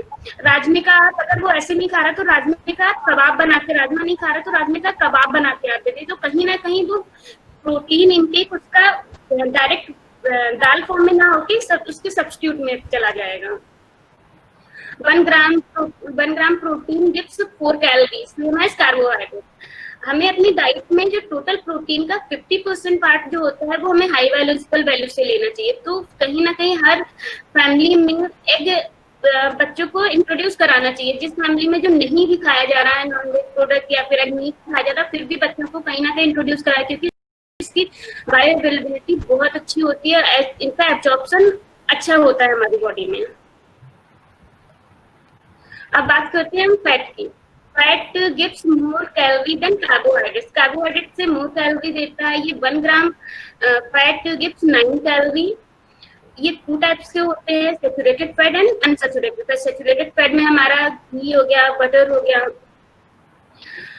अनसैचुरेटेड फैट में हमारा हो गया room temperature oil like refined and mustard. But कहीं ना कहीं लोग कहते हैं कि बच्चों को जो खाना देना चाहिए वो हमें उसमें देना चाहिए, मतलब देसी घी में बना हुआ देना चाहिए, जिससे वो उनको फायदा करेगा। बट ऐसा नहीं है, बच्चों को हमें सारे न्यूट्रिएंट्स ही, सारे ऑयल ही यूज टू कराने चाहिए। जैसे कि हमारा ऑलिव ऑयल हो गया, कोकोनट ऑयल हो गया, हमारा बटर, घी, मस्टर्ड ऑयल, सारी तरीके के ऑयल्स हमें देने चाहिए बच्चे के लिए, सारे बेनिफिट्स उसको होने चाहिए।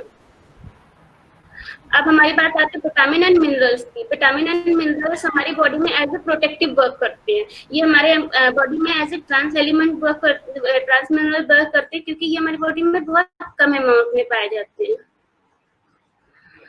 ये विटामिन जो हमारी होती है 2 टाइप्स की होती हैं। विटामिन हमारी 2 टाइप्स की होती हैं, water soluble vitamin and fat soluble vitamin. Fat soluble vitamin जो हमारी होती है ADE and water soluble vitamin जो हमारा आता है बी कॉम्प्लेक्स में विटामिन सी होता है। जैसे आप इस फिगर में देख सकते हैं कि इसमें इसके सारे सोर्सेज दिए हुए हैं कि किस विटामिन का क्या सोर्स है।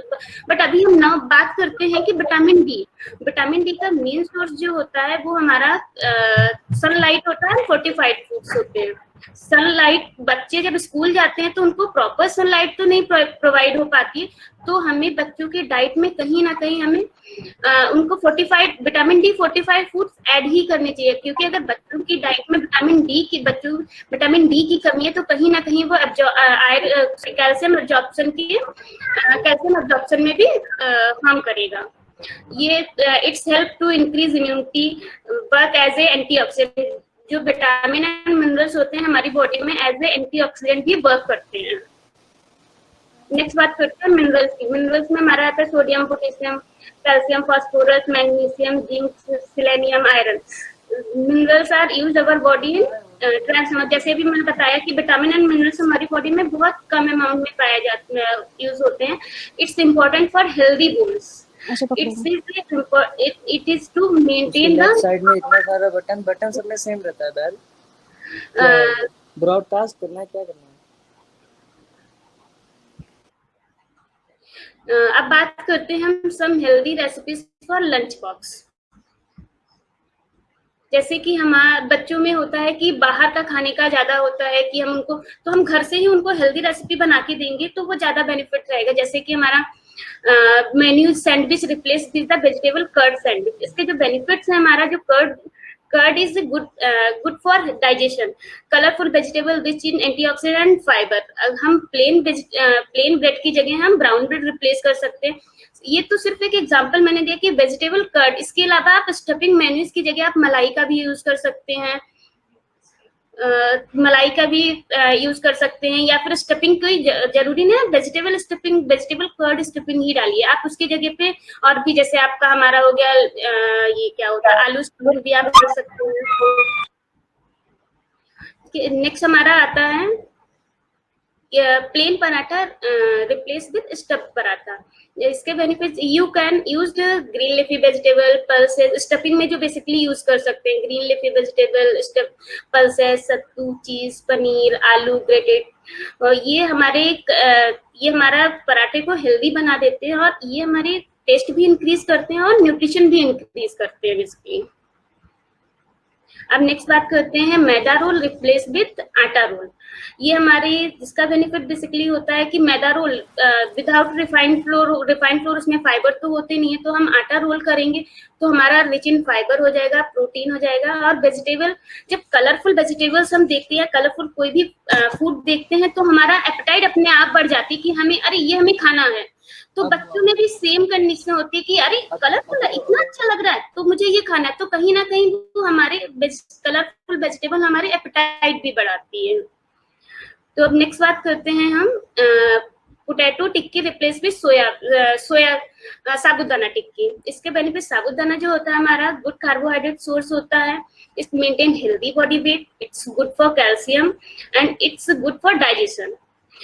सिर्फ साबूदाना स्टफिंग ही नहीं आप कर सकते हो, इसके अलावा प्लेन आलू टिक्की के में उसमें आप वेजिटेबल स्टफिंग कर सकते हो, या आलू के साथ आप कोई भी ये प्रोटीन प्रोडक्ट मतलब लाइक दाल हो गया, आपका छोला हो गया, राजमा, कुछ कोई भी स्टफिंग टिक्की टाइप का बना के आप दे सकते हो प्लेन आलू की जगह पे। अब बात करते हैं plain Maggi replace with vegetable Maggi. Plain Maggi जो rich in calorie and good source of carbohydrate, lots of vegetable increase the fibres, क्योंकि मैगी जो होती है मैदा मैगी होती है, जो कहीं ना कहीं हमारा फाइबर्स कम होते हैं, रिफाइंड फ्लोर होता है, तो इसमें हम वेजिटेबल्स ऐड करेंगे तो हमारा फाइबर इंक्रीज होगा। वेजिटेबल्स जो हमारी होती हैं low in fat and calorie होती है। अब बात करते हैं plain burger replace with lentil and mushroom burger. Pulse rich in protein, fiber and minerals like iron, potassium and folate. Mushroom is low in calorie and rich in vitamin B complex. अब हम बात करते हैं some Indian recipes, healthy recipes for lunch box. जैसे कि अब हम Indian healthy recipes में हम बात करेंगे कि ओट्स हो गया, इडली, नॉर्मल इडली की जगह हम ओट्स इडली स्टफिंग दे सकते हैं, या स्टफिंग इडली दे सकते हैं, या फ्राइड इडली दे सकते हैं। फ्राइड मतलब बिल्कुल नहीं, सेलो फ्राई इडली दे सकते हैं। प्लेन चिल्ले की जगह पे हम मूंग दाल चिल्ला या फिर कोई भी दाल, मतलब बेसन चिल्ला हो गया, मूंग दाल चिल्ला हो गया, उसमें लॉट्स ऑफ वेजिटेबल्स डाल के। प्लेन उपमा की जगह हम वेजिटेबल उपमा कर सकते हैं। प्लेन पोहे की जगह हम वेजिटेबल या फिर ब्रेड पोहा कर सकते हैं, जिससे हमें टेस्ट भी अलग मिल जाएगा थोड़ा सा, और हमारा क्या होता है न्यूट्रिशन भी बढ़ जाएगा। अप्पे जो बनते हैं, प्लेन अप्पे भी बनते हैं, हम उसमें मिक्स भी कर सकते हैं, हम दाल अप्पे भी बना सकते हैं, मिक्स फ्लोर अप्पे भी बना सकते हैं, हम सूजी में लॉट ऑफ वेजिटेबल्स डाल के, कर्ड डाल के, तो वो टेस्ट भी इंक्रीज करेंगे, न्यूट्रिशन तो इंक्रीज करेंगे ही करेंगे। वेजिटेबल उत्पम हम रख सकते हैं, या फिर वेजिटेबल्स राइस रख सकते हैं हम उसकी जगह पे, प्लेन राइस की जगह पे। अब हम बात करते हैं सम इम्पोर्टेंट टिप्स। जैसे कि हमारे बच्चों में जो लंच बॉक्स है वो हमें प्लास्टिक की जगह हमें स्टील का लंच बॉक्स करना चाहिए, और जो हम लोग रोटी या रोल फॉइल रोल करते हैं, तो वो हमें एल्युमिनियम फॉइल की जगह टिश्यू पेपर के। इसका रीजन भी क्या होता है, जब हमारा प्लास्टिक हो गया, एल्युमिनियम फॉइल हो गया, जब ये हीट प्रोडक्ट से मिलता है तो कहीं ना कहीं टॉक्सिक गैसेस प्रोड्यूस करता है। टॉक्सिक गैसेस जो हमारे फूड के लिए, हमारी बॉडी के लिए हार्म करती है, तो इसीलिए हमें रिप्लेस करना चाहिए plastic tiffin replace with steel tiffin, and aluminium foil replace with tissue paper. But अगर सपोज ये पॉसिबल नहीं हो पा रहा किसी के साथ कि प्लास्टिक का तो आप उसको, जब फूड हमारा है या फिर उसको ठंडा हो जाने दीजिए, उसके बाद आप उसमें रखिए, तो वो हार्म नहीं करेगा। कीवर्ड जैसे कि हमारे if children have any specific disease then consult with a dietitian. अगर कोई बच्चे को स्पेसिफिक डिजीज, ये तो हमने एज ए नॉर्मल बच्चे के लिए बताया, बट अगर कोई स्पेसिफिक डिजीज है लाइक टाइप 1 डायबिटीज, या फिर आपको नेफ्रोटिक सिंड्रोम, या फिर आप सीलिएक डिजीज, तो आप उसके लिए डाइटिशियन से मिले, उसका एक स्पेसिफिक डाइट चार्ट बनेगा। Set a good example for eating habits. जैसे अभी प्रियंका मैम ने बताया था कि बच्चों की सबसे पहली जो प्रवृत्ति होती है वो परिवार से ही होती है। परिवार हमारा जो होता है, बच्चा हमारा जो भी सीखता है वो परिवार से ही सीखता है। तो सबसे बड़ा एग्जाम्पल हमारी फैमिली होती है, हमारे पेरेंट्स होते हैं। जब हम बच्चों को कुछ भी खाना सर्व कर रहे हैं, कुछ भी दे रहे हैं, तो हम प्रॉपर अपनी थाली लगा के बैठेंगे, तो बच्चे भी उसी हैबिट्स को सीखेंगे। Serve meal on the table, avoid जो फूड है हमारा वो हमें प्रॉपर टेबल पे सर्व करना चाहिए, क्योंकि अगर हम टीवी के सामने या फोन के सामने या कंप्यूटर के सामने अगर हम बच्चों को सर्व करें, तो उनका आधा ध्यान उस चीज पे होता है, आधा फूड पे होता है। तो हमें पूरी तरीके से उनको फूड पे ध्यान दिलवाना है, हमें अच्छे से न्यूट्रिशन उनको दिलवाना है, तो हमें जो फूड रहेगा वो टेबल पे सर्व करना चाहिए। जैसे exercise and every physical work should be include with a healthy dietary pattern. जैसे हमारे बच्चों का हेल्दी डाइटरी पैटर्न होता है, उसी तरीके से हमें एक्सरसाइज और फिजिकल वर्क भी उनकी डाइट रेगुलर उसमें डे में ऐड करना चाहिए। Thank you.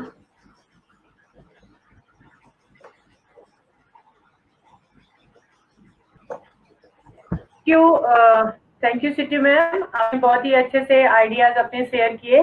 हमें लगता है कि पार्टिसिपेंट्स को भी बहुत से आइडियाज मिले होंगे कि लंच बॉक्सेस में हम कैसे वेरिएशंस देंगे। तो हमारा जहां तक मैं समझ पाई हूँ उसके अकॉर्डिंगली लंच बॉक्सेस हमेशा एक सिंगल बॉक्सेस नहीं देने हैं, आपको छोटे बॉक्स भी देने हैं जो कि बच्चा या ड्यूरिंग टाइम पर ले सकता है।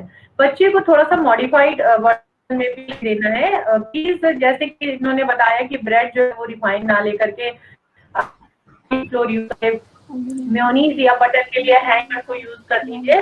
तो आपको छोटी छोटी बातों का ध्यान में देते हुए हम एक हेल्दी लंच बॉक्स तैयार कर सकते हैं। Thank you ma'am. Now I would like to share small video that is presented by the Nivedita Mishra. She is pursuing MSc from IT College Lucknow. She is a very creative. She has tried to catch some activities during the COVID in her videos. She will explain her thoughts during with the videos. Welcome Nivedita. Welcome Nivedita. You can start. Nivedita, you can start.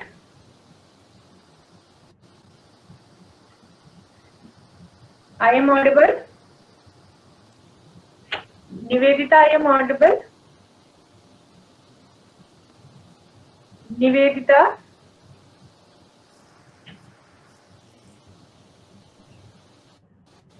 आज Sweety madam ने इतने lunch recipes हम लोगों के साथ share किए हैं, इतने अट्रैक्टिव फूड दिखे हैं। अगर हमारे पार्टिसिपेंट के साथ में बच्चे भी होंगे तो दे विल डिमांड हमें सही चाहिए। Shivangi, you are audible. You can start your presentation. You can start.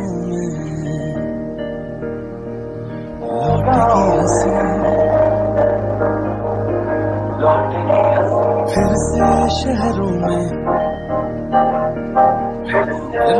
रौनक आएगी, ना होगी पाबंदी, ना होगी कोई, इसे साथ सारे यार होंगे, बांटेंगे हम खुशियाँ, गम भी हम मिलकर बांटेंगे, हमसे होगी सपनों की उड़ान, कोई सपना चेंगे, पटरी पे पहिए भागेंगे, समझेंगे खेलों का मैदान, जो साथ देते सारा इंडिया, मुस्कुराएगा इंडिया, जो साथ दे सारा इंडिया, मुस्कुराएगा इंडिया, जीत जाएगा इंडिया, फिर से जीत जाएगा India. Thank you Nivedita ma'am. आपने निवेदिता ने बहुत ही अच्छे से एक वीडियो प्रेजेंट की जिसमें आपने वीडियोस में देखा था कि कुछ बच्चे ऐसे थे जो कि स्विमिंग करते थे नॉर्मल रूटीन टाइम में इन पानी में, लेकिन ऐसा नहीं है कि अभी वो कर नहीं। Ma'am, I'm audible? Yes, you are audible. Ma'am, your voice is not audible. I am not audible. Ma'am is audible. Ma'am, it is audible. Okay. Nivedita, you can say something about your videos. You can start. Nivedita, I am audible. Hello. Nivedita, I am audible. Priyanka, I am audible. Yes, ma'am. Nivedita, do you have any network issue?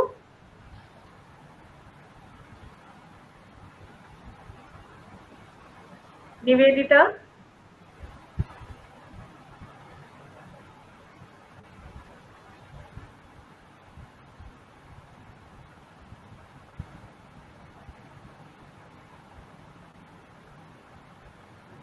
Now हम लोग जैसा कि अभी videos में देखे कि निवेदिता ने ये बहुत ही अच्छा सा करा कि ऐसा नहीं है कि कोरोना काल में जिंदगी थम सी गई है। नो डाउट थोड़ा सा रूटीन से हटके हुआ है, जैसा कि इन्होंने वीडियोस में दिखाया कि बच्चा जो स्विमिंग करता था वो अभी जो प्रेजेंट टाइम में है उसको भी कर रहा है। They are playing a stroke but not in a water. आप फील्ड में कर लीजिए, आप अपनी टेरेस में कर लीजिए, स्किपिंग कर लीजिए. If you are have a peaceful park, then you can go to maintain the social distancing by wearing the mask. But आप बच्चों को फिजिकल एक्टिविटी में थोड़ा सा इन्वॉल्व करिए, अदरवाइज हमारी हेल्दी डाइट भी हमारी उनके यूजफुल नहीं होगी, क्योंकि आजकल जो बच्चों का फिजिकल एक्टिविटी लेस हो गई है, जिसकी वजह से आज हम सुबह से सुनते आ रहे हैं, प्रियंका मैम ने बताया कि ओबेसिटी हो रही है, कुछ बच्चे अंडर वेट हो रहे हैं, अब कहीं हम बाहर जा नहीं सकते, कोई यहाँ पर आ नहीं सकता, तो उन्हें हम कहीं ना कहीं इमोशनल सपोर्ट भी देना है और उन्हें हमें कहीं ना कहीं इंगेज करना है कि वो कहीं ना कहीं सिस्टम से दूर रहें, मोबाइल से दूर रहें. एक खाने को लेके बहुत प्रॉब्लम आती है कि बच्चे लोग ऐसा करते हैं कि आप ऐसा करिए कि आप खाने में hello nice to see you, Archana Sinha ma'am. Welcome. Thank you. Welcome. Hello. Nice to see you on screen. Archana ma'am, now Archana ma'am is a chairperson of this Kids Nutrition Workshop. Welcome. Archana Sinha ma'am is a senior I am director. audible now? Yes, you are audible. Shilpi. Hello, Archana ma'am. Hello. Welcome Hello. in Kids Nutrition Workshop. Now Archana will lead the session. Now we will go for the question answer session. Sure. Am I audible to everyone? Yes, you are audible, ma'am. Yes, ma'am. Thank you. Ma'am, I would like to request Archana Sinha ma'am, please give your some input in Kids Nutrition Workshop. Archana ma'am.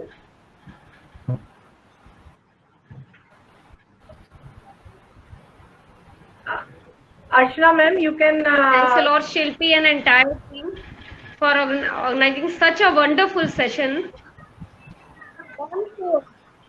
Everybody has got important insights for, like, they will now take some tips and tricks from the renowned dietitians from the Lucknow, and they will introduce all these things in their kitchen for managing their cranky kids, for improving their nutrition. If now I would like we will move on the question answer session. If any question from the participant, please put in the chat box. Then I will answer accordingly. Any question from the participants? No. Okay. Now from the participant side, I can ask a question. मेरे दिमाग में जब से चल रहा है. One question for the Priyanka ma'am. Priyanka ma'am, whey protein की आप बात कर रहे थे कि whey protein is a good, milk protein is not good for the person who is going for the gym. Otherwise जो activities लोग join करते हैं, आजकल बच्चों को ये भी रहता है कि weight नहीं बढ़ना चाहिए, muscles अच्छी होनी चाहिए, fit होना चाहिए. तो हमारे पास मोस्टली क्वेरीज आती है कि जिम में उन्होंने हमें एक वे प्रोटीन पाउडर बताया है, तो कैसा हमें इसको लेना चाहिए या नहीं लेना चाहिए, आपकी क्या व्यूज है? मैम, जैसा कि वे प्रोटीन को बोला जाता है लेने के लिए, it should be taken because उसकी डाइजेस्टिबिलिटी अच्छी होती है. इसमें जो लैक्टो एल्ब्यूमिन प्रेजेंट होता है, जिसकी वजह से वो ईजिली डाइजेस्ट होता है. और अगर हम ऐसे बात करें तो 1 ग्राम प्रोटीन पर KG body weight is enough. But अगर हम फिजिकल एक्टिविटीज़ जैसे जिमिंग या एनी अदर फिजिकल एक्टिविटीज़ में इन्वॉल्व है तो हमारा प्रोटीन रिक्वायरमेंट भी बढ़ती है. It can be from 1.2 to 1.5. So for fulfilling that protein requirement, we have to use extra protein supplements, and in which whey protein is the best from isolated one, because whey protein is easily digestible due to lactoalbumin present in it. Okay ma'am, तो आप ये कहते हैं कि वो जो whey protein होता है उसमें न्यूट्रिटिव वैल्यू को लेकर के बहुत सा कंफ्यूजन रहता है कि हम लोग अपने क्लिनिक्स में देखते हैं कि उसमें न्यूट्रिटिव वैल्यू बहुत अच्छे से मेंशन नहीं होता है. तो क्या ये न्यूट्रास्यूटिकल प्रोडक्ट जो भी हैं जैसे रिसोर्स हाई प्रोटीन और there are so many protein supplements available in the market, क्योंकि इनमें जो होते हैं न्यूट्रिटिव वैल्यू कितना % प्रोटीन है, तो ये सेफ होता है उनके लिए? Ma'am, agar we are going for a nutrition supplements, we should firstly see the nutrition label on it. it is clearly mentioned, the scoop is clearly mentioned in it कि 30 ग्राम का scoop है तो उसमें कितना प्रोटीन है, कितना carbohydrate है, कितना फैट है. Then usually we have to take that also, that only we can take it, but we should consider the nutrition value of it. Yes, तो आपका ये कहने का मतलब है कि हम उसको ले सकते हैं और जिससे कि हमें ये भी पता चल पाएगा कि हम डाइट से कितना ले पा रहे हैं और सप्लीमेंट से कितना ले पा रहे हैं. Yes ma'am, exactly. दो अलग अलग रास्ते थे कि सपोज है कि अगर किसी की रिक्वायरमेंट 100 ग्राम ऑफ प्रोटीन की है फॉर द टीनेजर, तो सपोज है कि 60 ग्राम प्रोटीन, जैसे कि हम आपने बताया कि 1 ग्राम ऑफ प्रोटीन पर केजी बॉडी वेट से होना चाहिए, तो हम कुछ 60 ग्राम हम डाइट से ले सकते हैं और 40 ग्राम कुछ भी हम न्यूट्रास्यूटिकल प्रोडक्ट से भी ले सकते हैं. Yes ma'am, that is safe. ठीक है, थैंक यू मैम. एंड एक चीज मैं और कहना चाहूंगी कि टीनेजर्स में जो कि वे प्रोटीन के लिए स्पेशली रहता है कि डाइजेस्टिबल, लेकिन वे प्रोटीन नॉर्मली हम लोग को कैसे ले सकते हैं? अगर हम न्यूट्रिशनल सप्लीमेंट की बात छोड़ दें या घर में हम छोड़े, तो वे प्रोटीन हमें किन चीजों से मिलेगा? मैम, जैसे हम पनीर के एक्सट्रैक्ट से भी वे प्रोटीन का हम ले सकते हैं अगर हम घर पे लेना चाहें, और उसको हम मिल्क से भी फोर्टिफाइड कर सकते हैं ma'am, rather than from the other sources जैसे सप्लीमेंट्स हैं. ठीक है, तो एक चीज ये बात आई कि आप कह रहे हैं कि हम लोग मिल्क वगैरह से ले सकते हैं, और एक मैंने स्लाइड में अभी पढ़ा था कि जैसा कि स्वीटी मैम कह रही थी कि we should go by the through the high biological value of protein. अगर किसी की रिक्वायरमेंट 100 ग्राम की होती है तो 50 gram from the high biological value of protein. तो high biological value of protein पे आप क्या कहना चाहेंगे Sweety ma'am? Sweety ma'am, hello. हाँ मैम, हाई बायोलॉजिकल वैल्यू जो होती है हमारा, उसका एब्जॉर्प्शन हमारी बॉडी में बहुत अच्छे से होता है. तो अगर इन केस कोई अगर मिल्क, जैसे हमारा कोई एग नहीं ले रहा है तो मिल्क उसको लेते, कर्ड दे सकते हैं, पनीर दे सकते हैं, बट कहीं ना कहीं उनका एब्जॉर्प्शन उतना अच्छा नहीं होता जितना अच्छा हमारा एग का होता है. तो हम यही कहेंगे अदर फैमिली से कि या इंडियन फैमिली से कि अगर जिसके यहाँ नहीं खाया जाता बट वो अपने बच्चों को इंट्रोड्यूस कराए एग से, क्योंकि एग की बायोअवेलेबिलिटी बहुत अच्छी होती है, उसका एब्जॉर्प्शन 100% होता है हमारी बॉडी में, उसमें एल्बुमिन होता है जो हमारी बॉडी में अच्छे से एब्जॉर्ब होता है. तो हम यही कहेंगे अगर इनकेस नहीं ले रहा है तब वो अलग बात है कि वो नहीं, बिल्कुल ही नहीं दे रहे हैं, उनके रिलीजन में ही नहीं वो चीज आ रही है, तब वो आप जा सकते हैं मिल्क पे, या मिल्क का कोई भी प्रोडक्ट ले लें, कर्ड, पनीर, इस तरीके से कुछ भी दे सकते हैं हाई बायोलॉजिकल वैल्यू के लिए. ओके, तो आप ये कहना चाहेंगे कि जिनके घर में वेजिटेरियन लोग हैं जो कि सिर्फ दूध और बाकी चीजें लेते हैं, दूध, दाल, तो प्लीज मैडम का कहना है कि एक कहीं ना कहीं egg protein is a good for the health. इसका एब्जॉर्प्शन अच्छा है, तो अगर आप नॉनवेज को नहीं कर सकते तो आप एग स्टार्ट कर सकते हैं. I am right Sweety ma'am? Yes ma'am. Okay, then something जैसा कि स्वीटी मैडम और प्रियंका मैम ने बताया कि वे प्रोटीन की डाइजेस्टिबिलिटी बहुत अच्छी है, प्लस स्वीटी जी ने ऐड ऑन किया कि अगर हम बच्चों को एग वाइट देते हैं तो उसकी डाइजेस्टिबिलिटी और बायोलॉजिकल वैल्यू बहुत अच्छा है, तो उनको अच्छी गुणवत्ता के प्रोटीन की हम बात करते हैं मिलेगा. साथ ही हम ये कह सकते हैं कि वे प्रोटीन जैसे हम छेना फाड़ रहे हैं जिसमें कैसीन गया, जो पानी बच रहा है उसको बच्चों के लिए हम आटा गूंथने के लिए इस्तेमाल कर सकते हैं. हम चाहें तो उसको, उनको जो सूप्स या जो हम उनके लिए कुछ सूप बना रहे हैं या दाल बना रहे हैं उसमें वो हम पानी यूज कर सकते हैं, तो वो that will add on to whey content, जो वे प्रोटीन का कंटेंट है उनको हम उनकी डाइट में बढ़ा सकते हैं. बच्चों को हम इडली या ढोकला बना रहे हैं तो उस पानी से भी हम उसे एड ऑन कर सकते हैं, रादर देन हम सिंपल वाटर यूज करेंगे. तो हम डाइट की क्वांटिटी और क्वालिटी दोनों, उनकी जो गुणवत्ता है, न्यूट्रिशनल वैल्यूज है, बढ़ा सकते हैं. Okay, thank you. Archana ma'am, एक अभी आपके आने के पहले एक सेशन था हमारा कि importance of breast feeding and weaning. तो अर्चना द्विवेदी मैम का कहना था कि हमारी जो प्रोटीन की रिक्वायरमेंट है वो बच्चों में पूरी हो जाती है, लेकिन कैलोरीज हमारी उतनी नहीं हो पाती. जैसा कि आपने आरडीए में देखा होगा कि 2000 कैलोरी के साथ में जो प्रोटीन की रिक्वायरमेंट आती है वो 45-50 ग्राम आती है. तो हमें कैलोरीज को बढ़ाने के लिए क्या करना चाहिए? हम बच्चों को थोड़ा, हम कितने उम्र के बच्चों के लिए हम बात कर रहे हैं मैम? ये सभी, मोस्टली सभी आरडीए के लिए मुझे लग रहा है कि स्कूल गोइंग बच्चों में भी.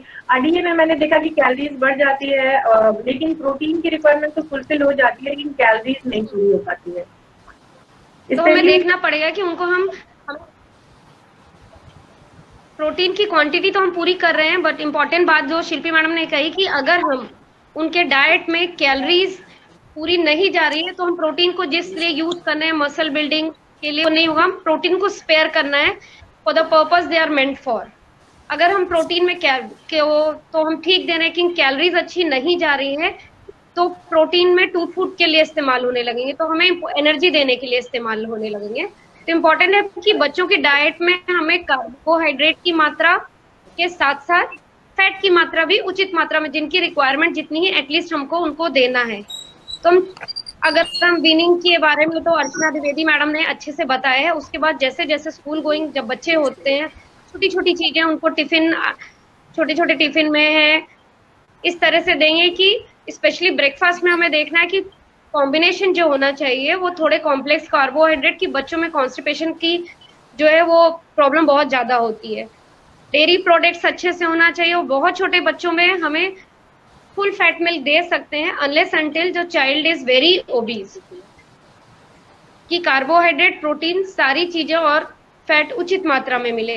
तो कुछ कॉम्प्लेक्स अगर हम उपमा बना के दे रहे हैं या हलवा बच्चों को दे रहे हैं तो पानी की जगह हम दूध से उसको आधा दूध आधे पानी के साथ कर सकते हैं, ताकि प्रोटीन भी बढ़े, साथ में थोड़ी कैलोरीज ऐड ऑन हो जाए।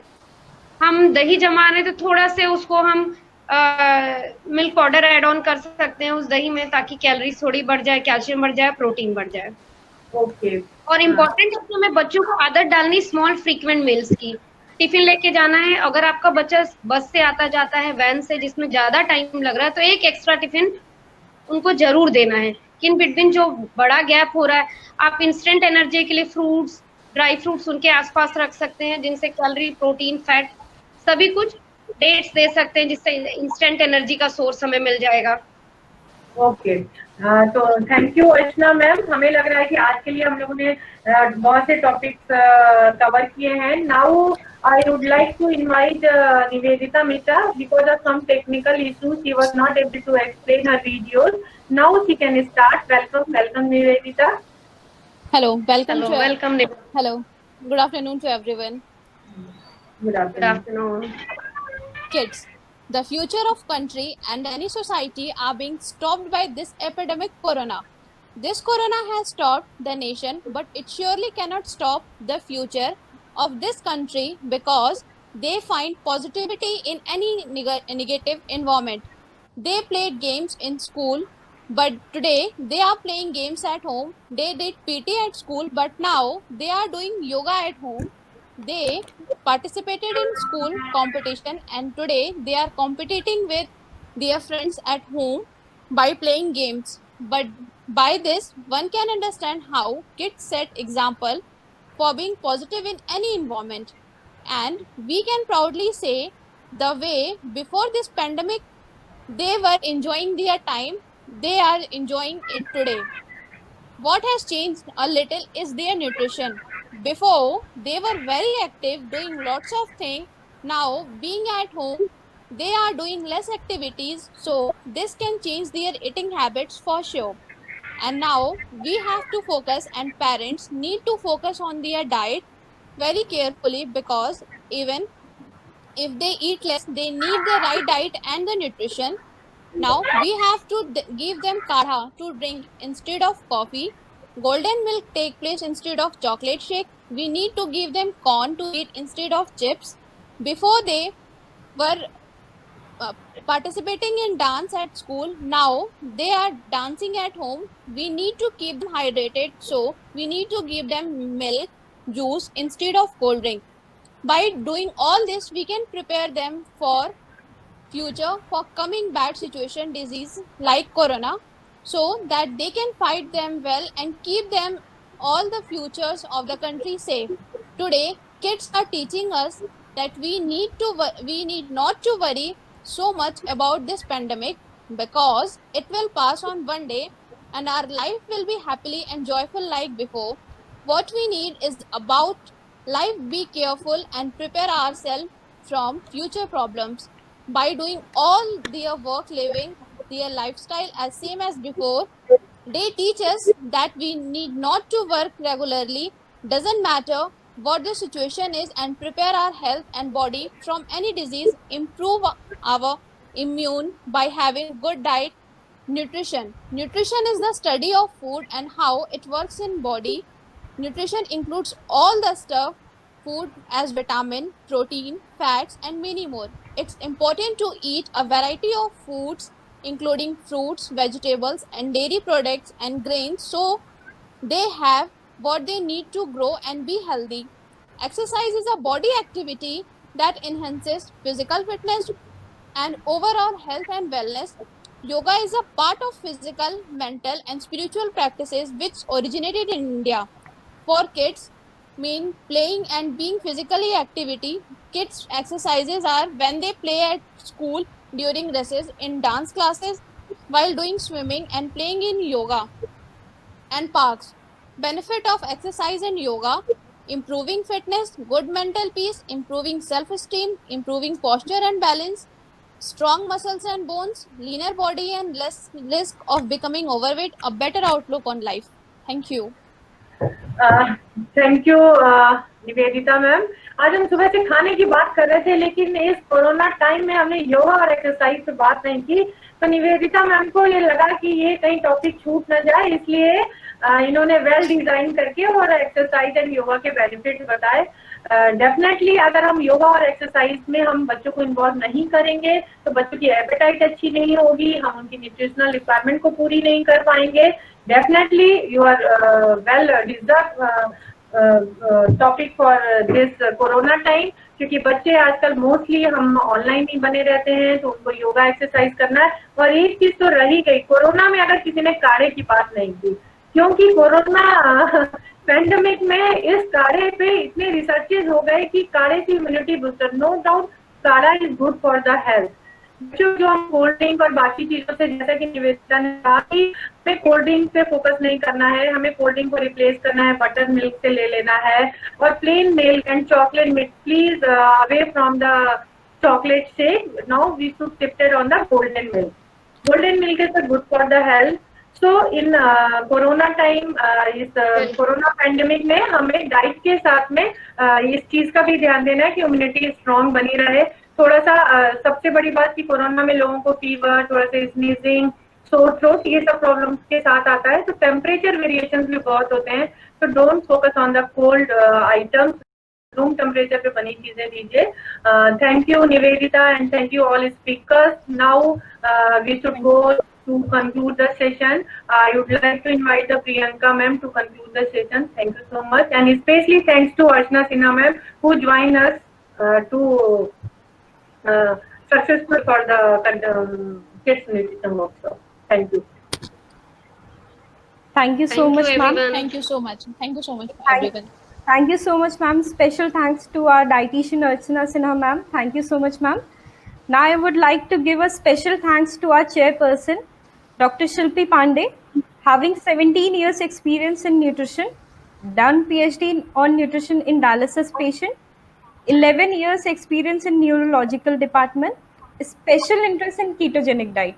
Presently, she is a secretary of KMC formed by SGPGI, member of KMC which is formed to provide dietary services to COVID patients and healthcare worker. Thanks a lot, ma'am, for encouraging us and making this event possible. Thank you, Priyanka ma'am. Thank you.